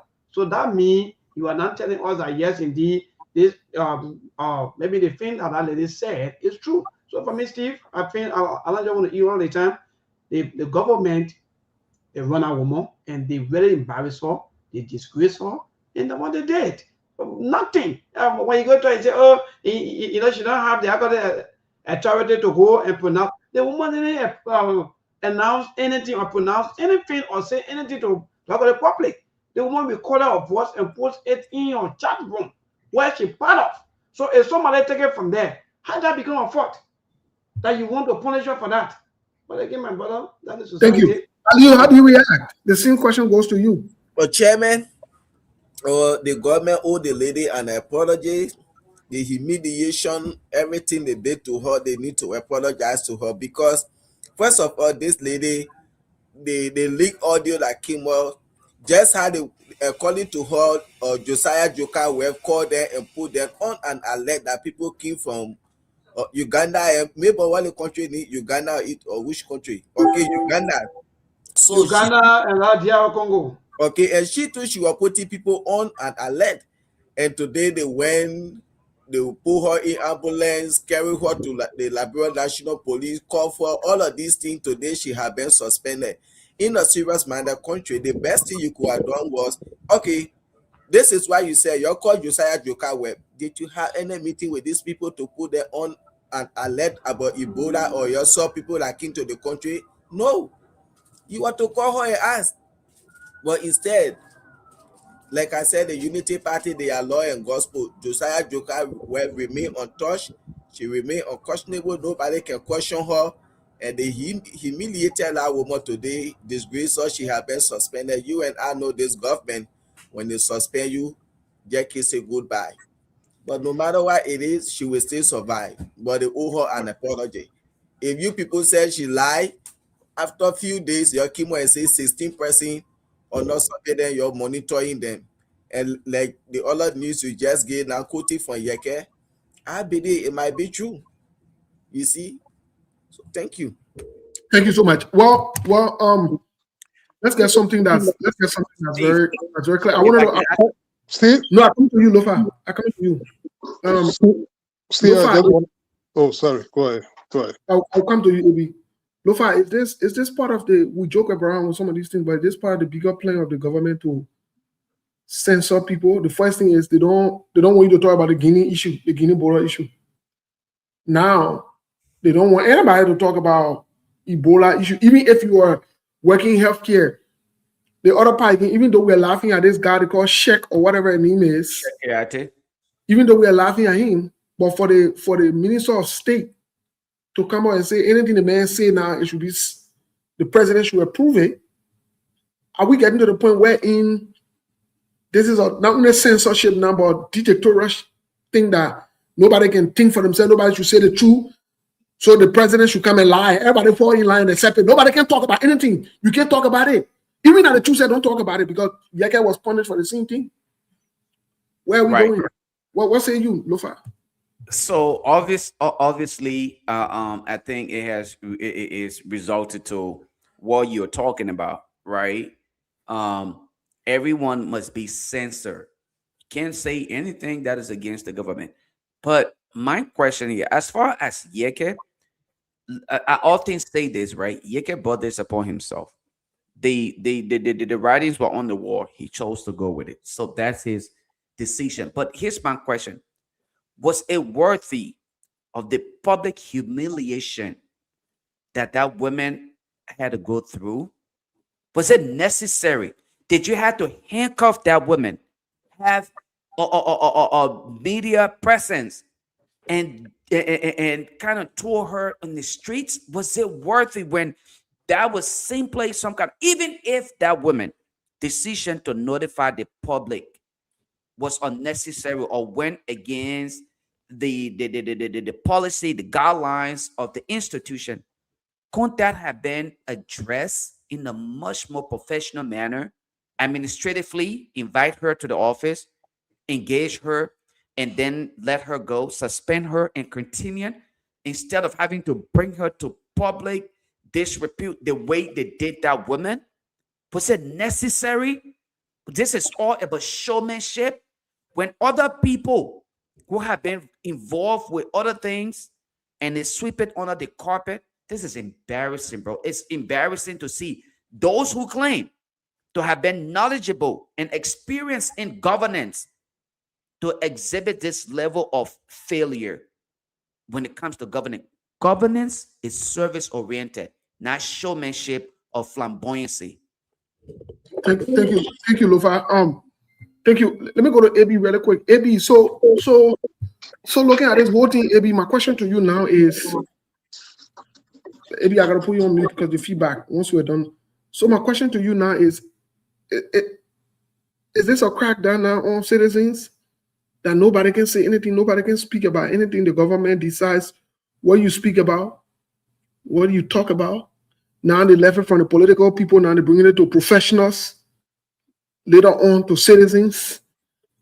Is it where we are headed now? What do we do? What does the opposition do to stop this? Because this is foolish. This is nonsensical. You can't have it all that people have right to speak. You can't have the Abraham Kamara or whatever the declaration mounting thing they're talking about. What are they quoting law, but they can't even keep up with their own thing they're quoting. Where are we headed? Well, listen, Steve, this is orchestrated thing here. Let me tell you this. Even the likes of Mike Jabate today. Okay, hold for a second, please. Hello? Go ahead. I'm getting you. Go ahead, brother. Yeah. Even the likes of Mike Jabate today is other job is because of similar situation. Remember when Mike Jabate even started talking about garbage in the street and trying to literally hold his own government feet to the fire for some of the things, how they should pay attention to their members and blah, blah, blah. It didn't go down well with them. This is the government that wants to operate in secrecy. Yep. You should either fall in line or get out of the way. Remember that one of those so-called cabinet meeting or whatever by the president, he reminded them that either you decide to serve, but you cannot be out there talking about something and you can't sit in the meeting. Barker mentioned similar thing like that before. So based on that, they are following what they want to do. You in the government, you see things, don't say it. But mind you, Julius and others, this very government, you are disputing something for the lady that you give her public humiliation. You portray her as a criminal. If you're going to be putting cuffs on people's hands, that is that you're seizing that liberty in your portraying them to be criminals. Simple as that. Yeah. She did not resist arrest for you. Neither did you send a citation to her, and she resisted it. Nothing. But you went to her and just grabbed her and put cuff on her hand and portray her and parade her as some kind of criminal. But yesterday you have the health minister today is requesting $42 million for something that is not happening in the country as your claim. You understand? So how do you reconcile this kind of thing? So with the Sheikh Kuyate and the Yeke and other people that are speaking, this is a government that you in it, you either in there or you out of it. Don't be critical of anything. When you see it, just operate with it. They operate in secrecy. You have a country invaded that you're going 4 months, 5 months, and your president can't even speak to you. But by the time you tell you, they say, oh, diplomacy working. Who are you talking to? Ellen Johnson Sirleaf told you in this place that she had not even spoken to Boakai, because those are people, those are stakeholders in the country, the likes of President We are there, other people, to say the interest of the country. Let's speak to these people so that they can pull some strings to mount some pressure on this government. But no, he didn't do that. So this is what you got to fall in line as it becoming like a kind of norm for them. When you accept the job, give this commitment. So quickly in passing, let me just ask quickly, maybe 1 more minute, then we'll go to the line to interact with our people. How come some of the tough talking activists, advocates, our religious people, and the traditional people, are they not in the country or are they not seeing these things? That's just something that we just have to pass on quickly before going to the line. Are they not seeing all of the things are happening? Because I've seen my brother Joseph control is right, and nobody talking about these things, only the media and just few other maybe political people who feel that maybe what's going on is wrong. They are the only group of people that are talking. What happening? In my mind, and I believe, maybe these things were happening in the past during the previous administration. You saw the Liberian Council of Churches, the Liberian National Muslim Council, all of these things. You saw those people, they were vocal, happy press conferences 2-3 times in a week. Even when Fly died, they will have press conference and criticize the government. But today, these people, all the religious group, their heads, they are all working in government. So who do you expect to speak? If the heads were not working, they will call their members. So yeah, we need to have press conference. We need to speak all this. But their heads are working. So who coming to call them for them to speak out? You see? So that's how the whole thing is looking now. All of these people, their heads are working in government. They are not going to speak out. The civil society, all of those people, they are all speechless. And this is why 2027, whether they speak, the religious people, whosoever, whether they speak, you will see the opposition, they are going to start with the Unity Party. They are going to hit them up to 2029 election. Thank you. Lofa Julius, what say you? Because we see now one of the tough talking person in Sheikh now quietly now. People are not saying Sheikh maybe may likely be silent. And are we sensing Don't say he something may like that? likely be. He had been silent. Don't say he may Okay. likely be. Well, go ahead, Lufa. So Milburn, Strick humiliated himself. Mm-hmm. He embarrassed himself. And let me be honest with you, Sheikh is a good friend of mine. Last week or the week before, we called each other and miss each other. And I'm telling you this publicly on the radio. Okay. One of those that I really admire based on his stance. But it is embarrassing. Sheikh embarrassed himself going forward. I don't even know whether he currently has a political career going forward, whether it would be erased. Let the job go. Stand for what you believe in. Stand for what you believe in sincerely. For him to allow himself to be silenced, I would not blame the government for this. I blame his inconsistency, his ideal decision to deceive the public that he was sincere and genuine about the fight for transformation. So no, Sheikh was pretending, and he only got back. You know, that God is a living God. Regardless of which religion you may find yourself in, you believe in a God. Okay. And in this case, the God just literally exposed Sheikh for his deceptive nature, his pretense. In all reality, he didn't mean well, and he was exposed by this government because, again, like I said from the genesis of it, this government is strategic.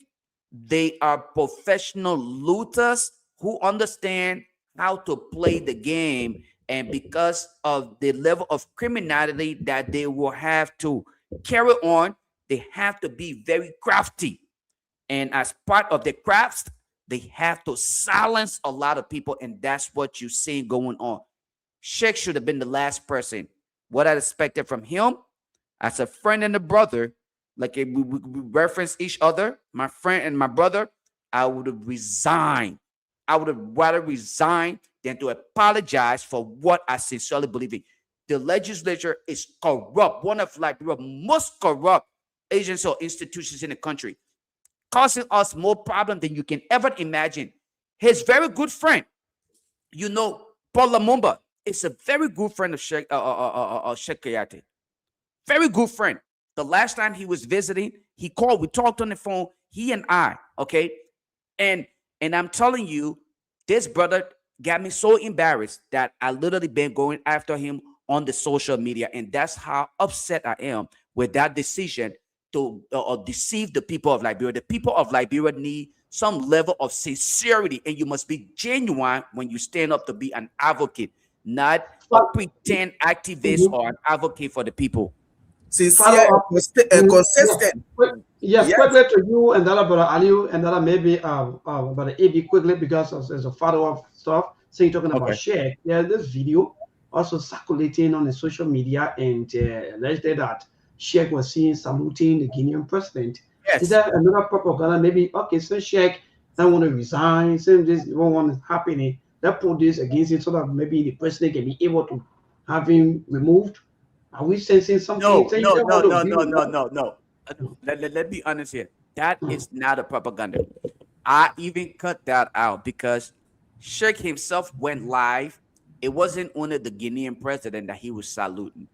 He had a list of presidents or whom he referred to as visionary, okay, that he looked up to, and he had them put on his wall, kind of like I have behind me here. Yes. Okay, so he had a live podcast. I think he was celebrating Ibrahim Day, and after he did that, he chose to politicize his entire Ibrahim Day celebration to go out there and start saluting all of those different leaders that he felt like, even the late Ghanaian president was the guy that is highly respected in Liberia, light-skinned dude. Jerry Rollins. Jerry Rollins. Okay, he even mentioned Jerry Rollins' name and other permanent again leaders who sincerely fought for something. But then in his statement, he was like, I would never deceive you, but you deceive the people you're supposed to be fighting for. When those people you are promising to not deceive are not even here, the people that you're supposed to be fighting for, you deceive them. So you're still deceiving yourself when But the people that you're pledging or saluting will probably look at you and say, you deserve no spot in my presence. Because had I been alive or had I been a part of the struggle that you're fighting for, I never would have made a statement or denied what I said, because you were right in the first place. That house right there is Liberia's problem, one of the most corrupt, and the level of inconsistency that we have experienced from our self-proclaimed activists or advocates is part of the reason why we find ourselves where we are today. We only advocate for what is out in our interest, and when we get what we want, then we forget about the advocacy. We Exactly. become Exactly. We politicians. always listen to people. You're right. Yeah. So quickly, Aliu, yeah, what say that's you? it. That Because that check video is not easy though. check have been infected with the Wakai deceptive virus. You know, Wakai is very deceptive. So the virus, yeah, check have been infected by that virus. Like Mr. Conner said something. Or the last time we said something here about what the guy and he said, oh, George Luke. One no say one of this guy he was talking about the government. What the guy they said, I think okay, yeah, George Lobo, that Solomon, yeah, that Solomon died. George Lobo, you know, last statement he made, he undergoing secret investigation. He is supposed to speak like that. Are you He talking said, about John Lobo? His yes, latest post that he did quite I did recently that about post that he the made. Yes. about the Mm-hmm. economy. Well, the economy thing right now he Mhm. undergoing secret investigation and he getting some warning now. So you will never hear him talking again. Like Mr. Conner said, when Mike Jabate was doing this thing, I was talking, I said, they got racing his job. This is where we are today. This government, why you supported them and you are part of them, don't criticize anything they do. If you criticize them, you are on the risk of losing your job. And Mike Jabate, I pray that my brother, he suffered a lot. He was with the CDC. He said he was not treated fairly. He went to the Unity Party. Alhamdulillah. Thank God All he right, was thank given you. So 2 let's go to the years. line. For Yeah. he was given 2 years to serve. And if they gave him job again, fine. If they gave him job, Alhamdulillah. But at least. All right, so let's go to the line to hear from our people. I need to take a few calls to this first caller, David King. My brother, good evening. Let me make some clarity before I make one point. Yesterday, you said the past outgoing chairman of NET was part of CDC. No. She was never part of CDC. She never contested on CDC. Okay. It was Tabla Reed, one of the commissioners, Tabla Reed. She contested. She was member of CDC. But when she was appointed, she denounced opposition with the CDC of membership. So she no longer member of CDC. Now, the issue of widow, like I said yesterday, and I repeat, if Joseph Walker feels that Liberia for him, that he take his wife and make her election commission chair. But if anything goes wrong with the election, due to the example for President we have set, 2033, the entire world saw it. My brother, now you need to think about him with say Joseph Walker and election commission from the family. All right. Thank you. Let's stop 13. Hello to this caller. Good evening. Hello, Maple, and hello to you. Go ahead to the nasty file. Yeah. My name is yes, I'm Jacob, and I call you from Police Secondary Decision. Go ahead, my brother. Yeah, thank you so much for the talking point. I believe you guys are facing something here.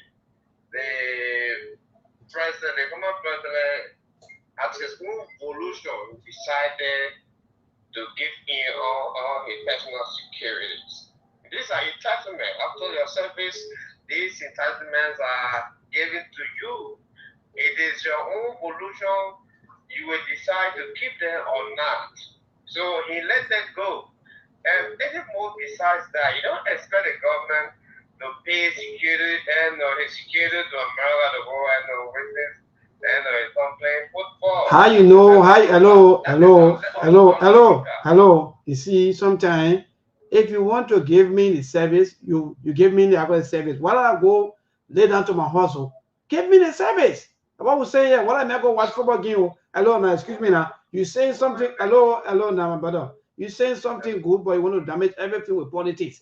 You can't come here and say, okay, it is the man will, or maybe the man right to say, yeah, maybe they want to carry security with him or not. But don't come and say, oh, and how you be carrying security to go watch football game. No, you don't say that. You eat about 2 minutes of a woman you give me, and then that was my point, and then you cut me off. You see, I should continue over it. Well, if you're making your point, I'm just adding up. I'm just disagreeing with what you said. And you say you're not making a point. Okay, say you won't be talking that way. Hello to this caller. Good evening. Yeah, my brother, go ahead.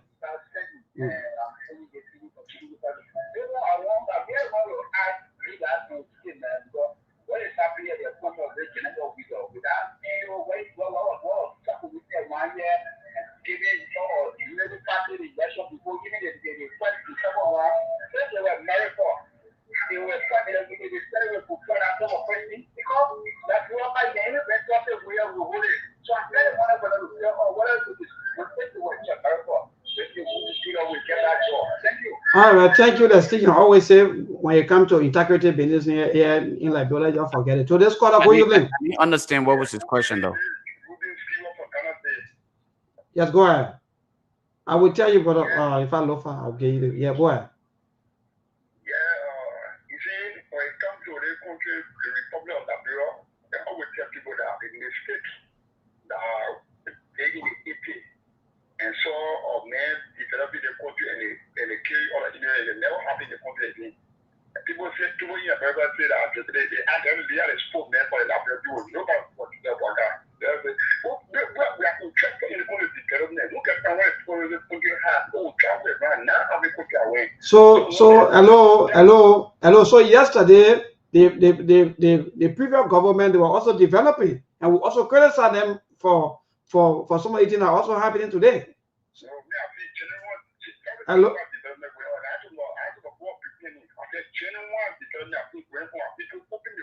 So just give one example. So just give one example of one of the other genuine development. I don't say when you travel, hey my man, give one example here in Liberia. I don't say you can give a profile.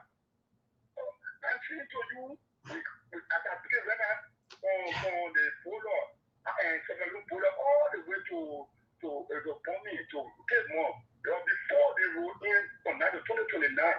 before 2029. So they have an Emory Hospital that in or Grand Cayman in development. Oh no, man. My man, I'm asking you question. So that means not genuine. My brother, you pray. Hello, keep up. My man, you must send into the other argument. 07702033125. That's the number to call this evening, please. Let's be sincere to ourselves. Even if you have a political party, it's up to you. But you can't say the hospital is not development. You know what you're saying? Hello, my brother, to this caller. Good evening. Yeah, I'm calling from Grand Bassa. I'm James here. You know, a lot of things happen in this country. These people will always back wrong. I'm telling you. Don't back wrong and get different. You see the country going backward. People clapping for wicked people, and those that clapping for wicked people will continue to cry. We're forgetting. We know tomorrow. Nothing about tomorrow, nothing about today. Why will put my back on the call? People are thinking, you know, I'm not going to suffer. Breaking people houses and down. They will pressing somebody. They will pressing God. We better press God now. We must not pressing God. When we pressing human beings, the more you press too much human beings, they will fear you. That's what we're hearing now. All right. Thank you, my dear brother, to this caller. Good evening. Yeah, Johnson, neighbor, cooler. Yeah, my brother, go ahead. Yeah, my brother, this is the voice of Idrissa. Yeah. And I represent the concerned Reverend for Justice. You know, neighbor, there's just a fact that he asked the color brigade. What, one? I'm telling you. One development. They made that money around. That they are killing the guys. I know the guys.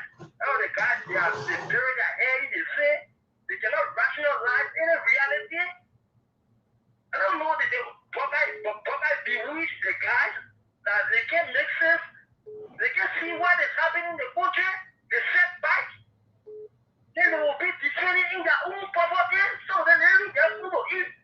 Then they got to be defending poverty. They can be defending black guys. The level proceeding in the wrong way. And level. Hey, my brother, everybody got to support. Everybody have to, they have to support any party of their choice. It's up to them, but for me. Yes, man, dear good friend and brother, good evening. Good evening to you, good evening to your fellow panelists. This is the boss of the common food chemist. And I join you from Tokyo to Shofo. I represent the concern of Bravo Justice. Therefore, you see, now we be teaching. You come to the disco with a metric. You come, you say the other person doing one PR to stay up. Don't tell us that you can rap on a 30 to Moravia for 1 hour. No, that's not actually. Tell us, no, our paper are very able to pay after payment, 10 kilometers of road between the other paying, the other straight, and between the other building, the other time. The paper are laid off, they will follow the same path.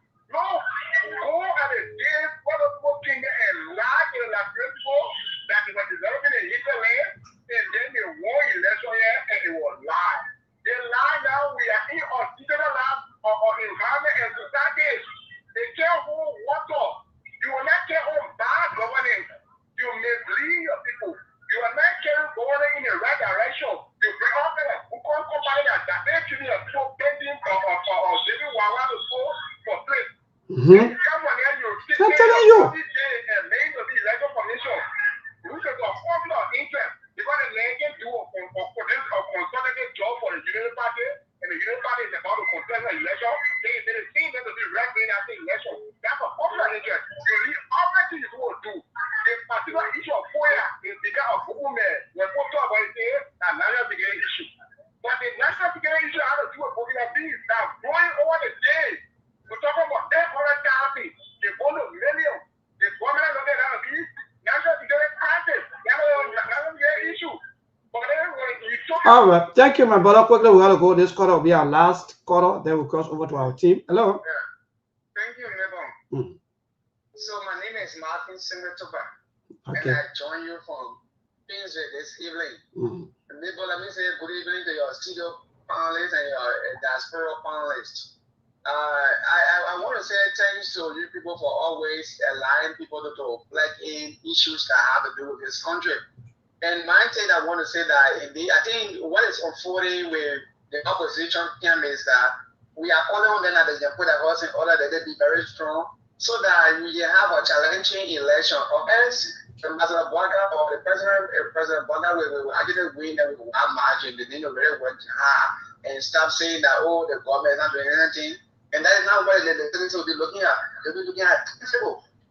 So I think the opposition need to work hard and get together, be united. Thank you. All right, thank you. If that tangible Bennett, then Senator Dawa Didonas will be sending to Senator or first Senator Didon said that the how you may call the road there in the community bill. So quickly before I cross over to all of the team of panelists to the color. You know, every time when you call here, you always come here. Oh, Joseph Baka doing the country is changing. We're not here for that thing. The thing that happened. 1980, my brother, we were here. Some of us we are not children. We of age. Let me tell you today. Maybe you just know with JJC on the same platform. Some of you were calling yesterday to say that they won't eat. Even the hospital, the bill in Grand came out, or even the 14-meter hospital, you say here. Now what we eat. So today, when other people coming up and telling you that they are hungry, why are you complaining? Why are you having issues? So nobody that in your no. When we come here, we don't come here with no political party. For me, live with me here. I want only 4 political parties in Liberia. I will always say this, and I stand by my word that all of the political parties today, like my brother or Lofa Judah said, they're just doing business with you people. You just jumping up and down against scholarship. You come by here, nothing can do. We gotta go bring Indian men or Lebanese men to come be store or to be doing all kinds of things. Then you say you're not thinking. Mr. Name, I all am the scholarship. All the scholarship will be having today. Where are we today? Nothing. Foreign people still control everything. Then what are you going to school for? Anyway, man, I turn over to you people, my brother. So Milburn. I know we don't have enough time, but as I listen to the callers, and that's part of the reason why I was asking you to, so I can kind of jet down points. I know the key points that would be made on here is like, hey, the guys on here that only criticizing the government, they're only criticizing the government, they're only criticizing the government. For them, this is much more like an opposition platform, and in their mind, it's not an opportunity to learn and enhance their performance. If that is your thought process, let me ask you these questions, and it would be rhetorical because I will provide you an opportunity to hopefully learn. Here are a few things. Are Liberians today, are we better off? That's a question I want you to think about. As you leave today's discussion, are we better off? The second question is campaign promises. Where campaign promises are they being met? The promises that were made, that President Boycott made during the campaign, these are issues that in the Western world, the place that we cannot wait to earn visa for. These are some of the things they make decision on. It's the Unity Party meeting expectation, the expectation you have, because there were times where we came up and said to ourselves, hey, CDC government was just, they're a bunch of buffoons. Excuse me for the word, but that is how some of the people in government today were describing the CDC government. That in fact, CDCians were uneducated. They could not govern. They were a bunch of novices. I'm asking you today, are we better off? Are we meeting expectation? And then has the Unity Party brought meaningful change to Liberia? Let's talk about that. That's the one I want to talk about. Let's talk about youth empowerment. Let's talk about job creation for the young people. Look around you today in Liberia. When young people are supposed to be picking up bags and going to work, they are picking up bags to sit at tire shops. They're picking up bags to sit at intellectual center. In quotation, intellectual, in quotation. You're sitting at an intellectual center. Whoever told you intellectualism is confined to a specific space? You can exercise your intellectualism even while you're at work. You can do that. But because government after government, we have not empowered the young people to become independent financially and mentally, they'll have to get up in the morning and go sit to this very attire shop because they want to be part of something. And you come and call on the radio and say, oh, guess what? No, the government is doing well. You know what? The $2 or $3 that is given to you will not last you to your future, because the likes of Mo Ali and other people are enriching themselves at your detriment. Learn this. This is not rocket science. Ask them for job opportunities. Ask them to empower you academically with quality education. Ask them to make sure that quality health care is provided for you and your family so that you can have a longer lifespan. And then you can come back and have a conversation. Until then, stop lecturing me on good performance. I stop at that note. Thank you, Brother Aliu. Or maybe AB, yes. I think okay, yeah, go ahead. Any of you. Yeah, again, let me say thanks to the callers, man. You know, maybe when people come here with these caller brigades and when they have political caps on, sometimes they fail miserably to rationalize things. The call that call you from over there, I think the Broadway area or whatever, and he's talking about Kipma. Kipma Road been paved long time since the Door era. So to talk about people, oh, the road paved from the border to coming to Bomi. That road been paved long. I drove on that road for many, many years, even before coming to the United States. So to come people want that kind of impression, are you serious here? And you can't even name a single symbolic thing to say this is the achievement here. Because why? Sometimes when you show something, it becomes your legacy. But nothing you can show here, you can't even enumerate.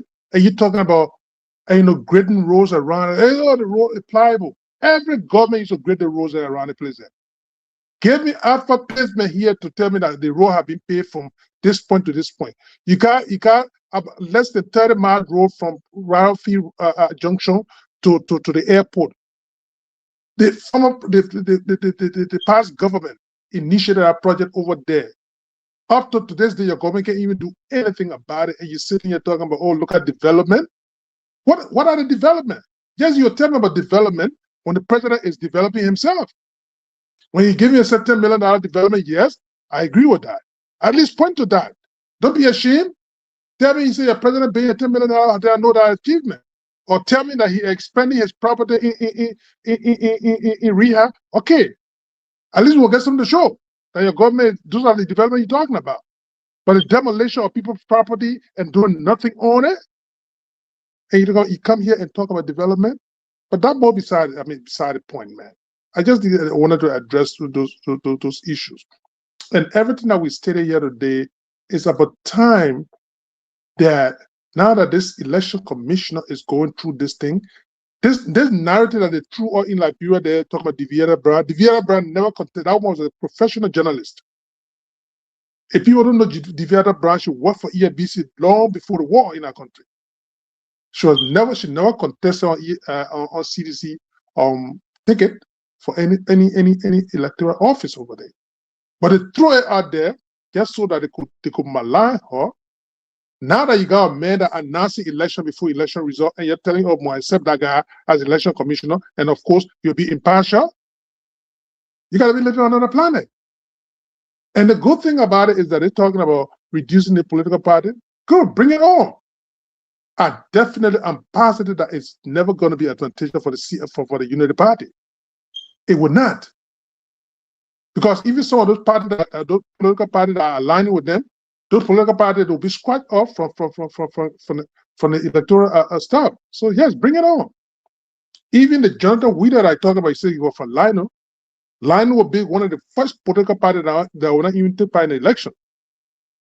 So Mabel, I don't know whether Mabel go on break. The problem, maybe that caller never heard about the Bamagida Highway. No, he didn't. Or he never been to Grand Cape County. Because Grand Cape County Road are one of the best roads in Liberia since we were born up to present. That road stayed there. That's some year though that built that road. That's why he did it after Ibrahim Babangida of Nigeria. Yes, so he don't know maybe the way Joseph Waka single source or road construction project, that bombing road going all the way. Maybe that's why he's talking about now the development. And we had to stop this nonsense. Any king 12 years, any bill rules. George Wiyakin says George Wiya bill rule. Joseph Wakaki another says he coming to be powerful Baka bill rule. When are we going to have a government that will look at our health sector, our educational sector, electricity, stable drinking water, the economic? So all the government in Nigeria road is all Liberian need. They just building road where people cannot get access to electricity, they can't get access to safe drinking water, no quality education, no quality healthcare, poor economic. Everybody will just be building road. No, Baka never promised Liberian people road. He promised Liberian people job, safe drinking water, education, electricity, and medication. That's why he promised the people. Where are these things today? But Liberia, in as much as Mr. Kone is working in the government, and I can go to Mr. Kone, he gave me $50, he gave me $25, the government is doing well. That's how the country is. So I will be calling your radio show and think the government doing well, because I know I can go to Mr. Kone, he give me my $50, $75, I buy my hot back or rest. My people they be eating till the more end again. That's all our brothers and sisters, they are behind. They are not looking at their own. Just think, if I go to Mr. Kone pay every month for $75, if I remain like that till I die and I get children, think what will become of my children? But they don't think that the only thing about today, the children will continue to ask for the 75. Yeah. But Aliyu, to add to what you say, you got a government that today the citizens are dying at the door of hospital. And you talk about you see development. Please, man, they need to stop it. Well, before we go, let me say thanks to Ali Yamita. Ali Yamita. No, that was yes, Melbourne. Melbourne is yes. Melbourne. Oh, Actually, I'm the one talking. Brother AB. oh, Yes, yeah. So again, yes. I mean, you guys knew everything, and these are things that Lofa Julius said. You know, most of our young people we don't even know what to even say to them anymore because all of the things that we are saying here, we said all of these things yesterday, and what made the government to come to power. Yesterday they were praising this the same statement yesterday that oh yeah, you guys are saying the real thing, the country too tough, people are struggling, no job, people suffering, oh will not eat home. In fact, the scratch card or the other data issues, all of the issues were things that people were protesting for yesterday. How come now when people talk about this thing, it look like we are creating problem for them? So, you're right. For me personally, I'm shocked because this government, like Ali said, they got making to power for job creation to better the livelihood of the Liberian people.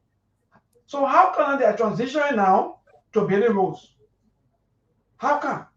So that means you're going to meet the people in poverty and leave them in poverty. Is that what you are telling us? Because all of the roles that they are building, my dear people, or maybe my good friend and brothers here on the platform, we're not seeing all the rules. At the end of the day, I see passion. They see passion.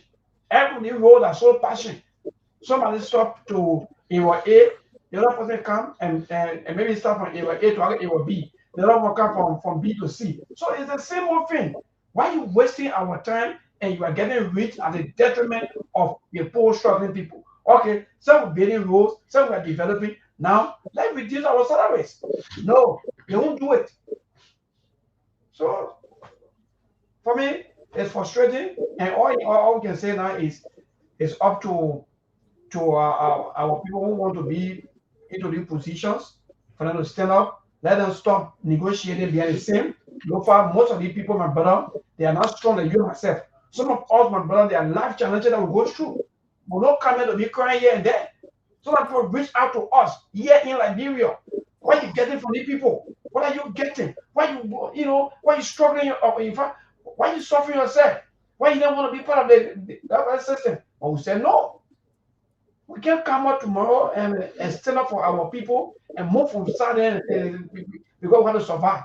But again, my brother, it's not easy for people to really, really go through some of the pain But of going through. no far, what laws coming in your country small. What's going on? Where? Laws coming in your country small. You know, the question you asked me, right? Let me just tell you that.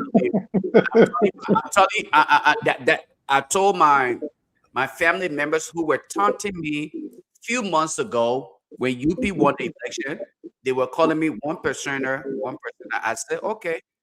Now I'm the one asking them, what is your 90% doing? Don't ask me that question. I'll give you the list of all my relatives who voted.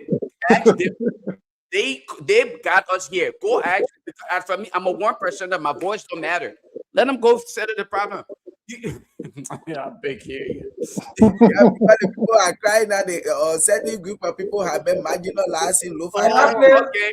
Yeah, in that place, but Ali, maybe on money, that will be looking at money as what are certain part of Foya, what maybe that land, I found it over to other Guinean people, or maybe Guinea, I found it taking that place. Well, we don't know because the government ain't talking to us. The government call us fish. But Maple, what Ali talk about? Look at the divide in the county. Look at the divide. Look at the divide. To the point that the man even had to take they call a brigade at King on. Hey, you see the rope here? Why your president now drove on to go to where and come back? Let me, brother Abraham, let me share something with you. Yeah. And this is the private conversation that was held, right? Right. Had one of my very own Loma brother Right. called me when the incident of Josiah Joika came up. When I posted about it, as for me, I don't have limitation on who I Right. post. Once it is a national issue, I go at you if I feel like it. Right. So, he called me. Are you not paying attention? You just have this thing, your boat thing, it just go in your head. You don't even think. We have culture and look at the Loma people. I said, what does that have to do with the fact that you voted this man in the office? I did not send him my resume. I'm not here appealing for myself. Why you worried about what I post on my paper? You're going against your own law, my brother. And I said, oh, this is your point. That's the You point. see the mindset of our people? He not Yep. think he wasn't thinking that I was speaking in general when I spoke of the Joker situation, yeah. Josiah Joika's situation, but specifically the rule of law. All Yep. right. It wasn't his concern. His concern was, why am I speaking against another man from my tribal line or and these kind of mentality? These are the kind of things that keep us hostage. And I keep telling people, if we don't be careful with this nonsense, when people start targeting Liberians in other parts of the world, we come to Liberia. Some of you already don't have what it takes. Y'all will end up like George Lobo. You work undercover, watch someone, get job.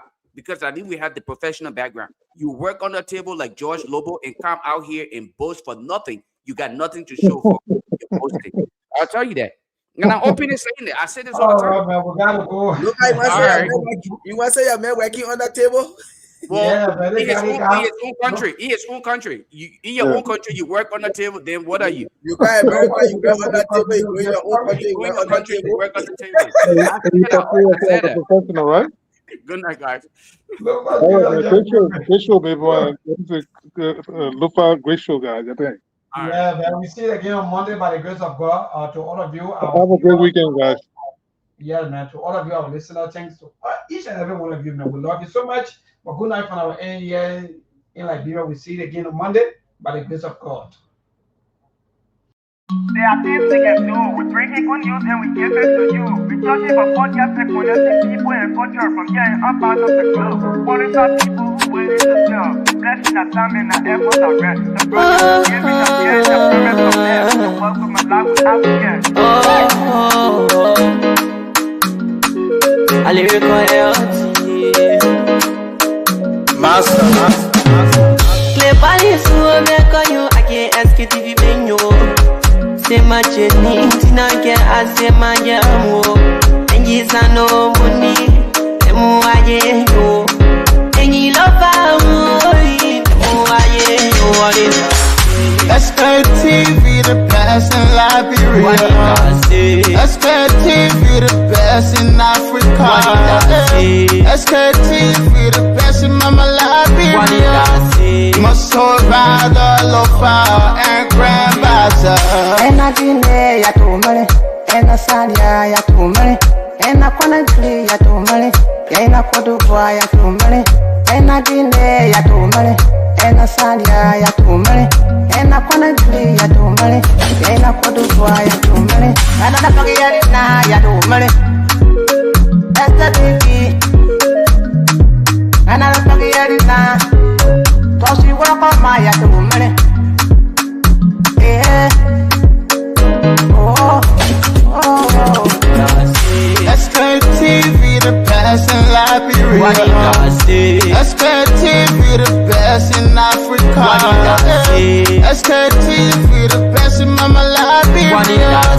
Muscle Rider, Lopa, and Grand Bazaar. There are things we can do. We bring in good news and we give it to you. We talking about podcast and connecting people and culture from here and up out of the globe. Monitor people who waiting to sell. The blessing that time and our efforts are rest. The broadcast we giving are real and the promise my best. The work with my life with African. From Grandfather Nima to Lufa, from Riverside, River G to Chile, from Grand Crew, Bombing, Cape Mount, Montserrat, Sano to Backbaloo, from Maryland, Bonk to the Mikey B. We the best in the land, yeah, LIB. We the best in the land, yeah, LIB. We the best in the land, yeah, LIB. Sktv, the best in Liberia. Sktv, the best in Africa.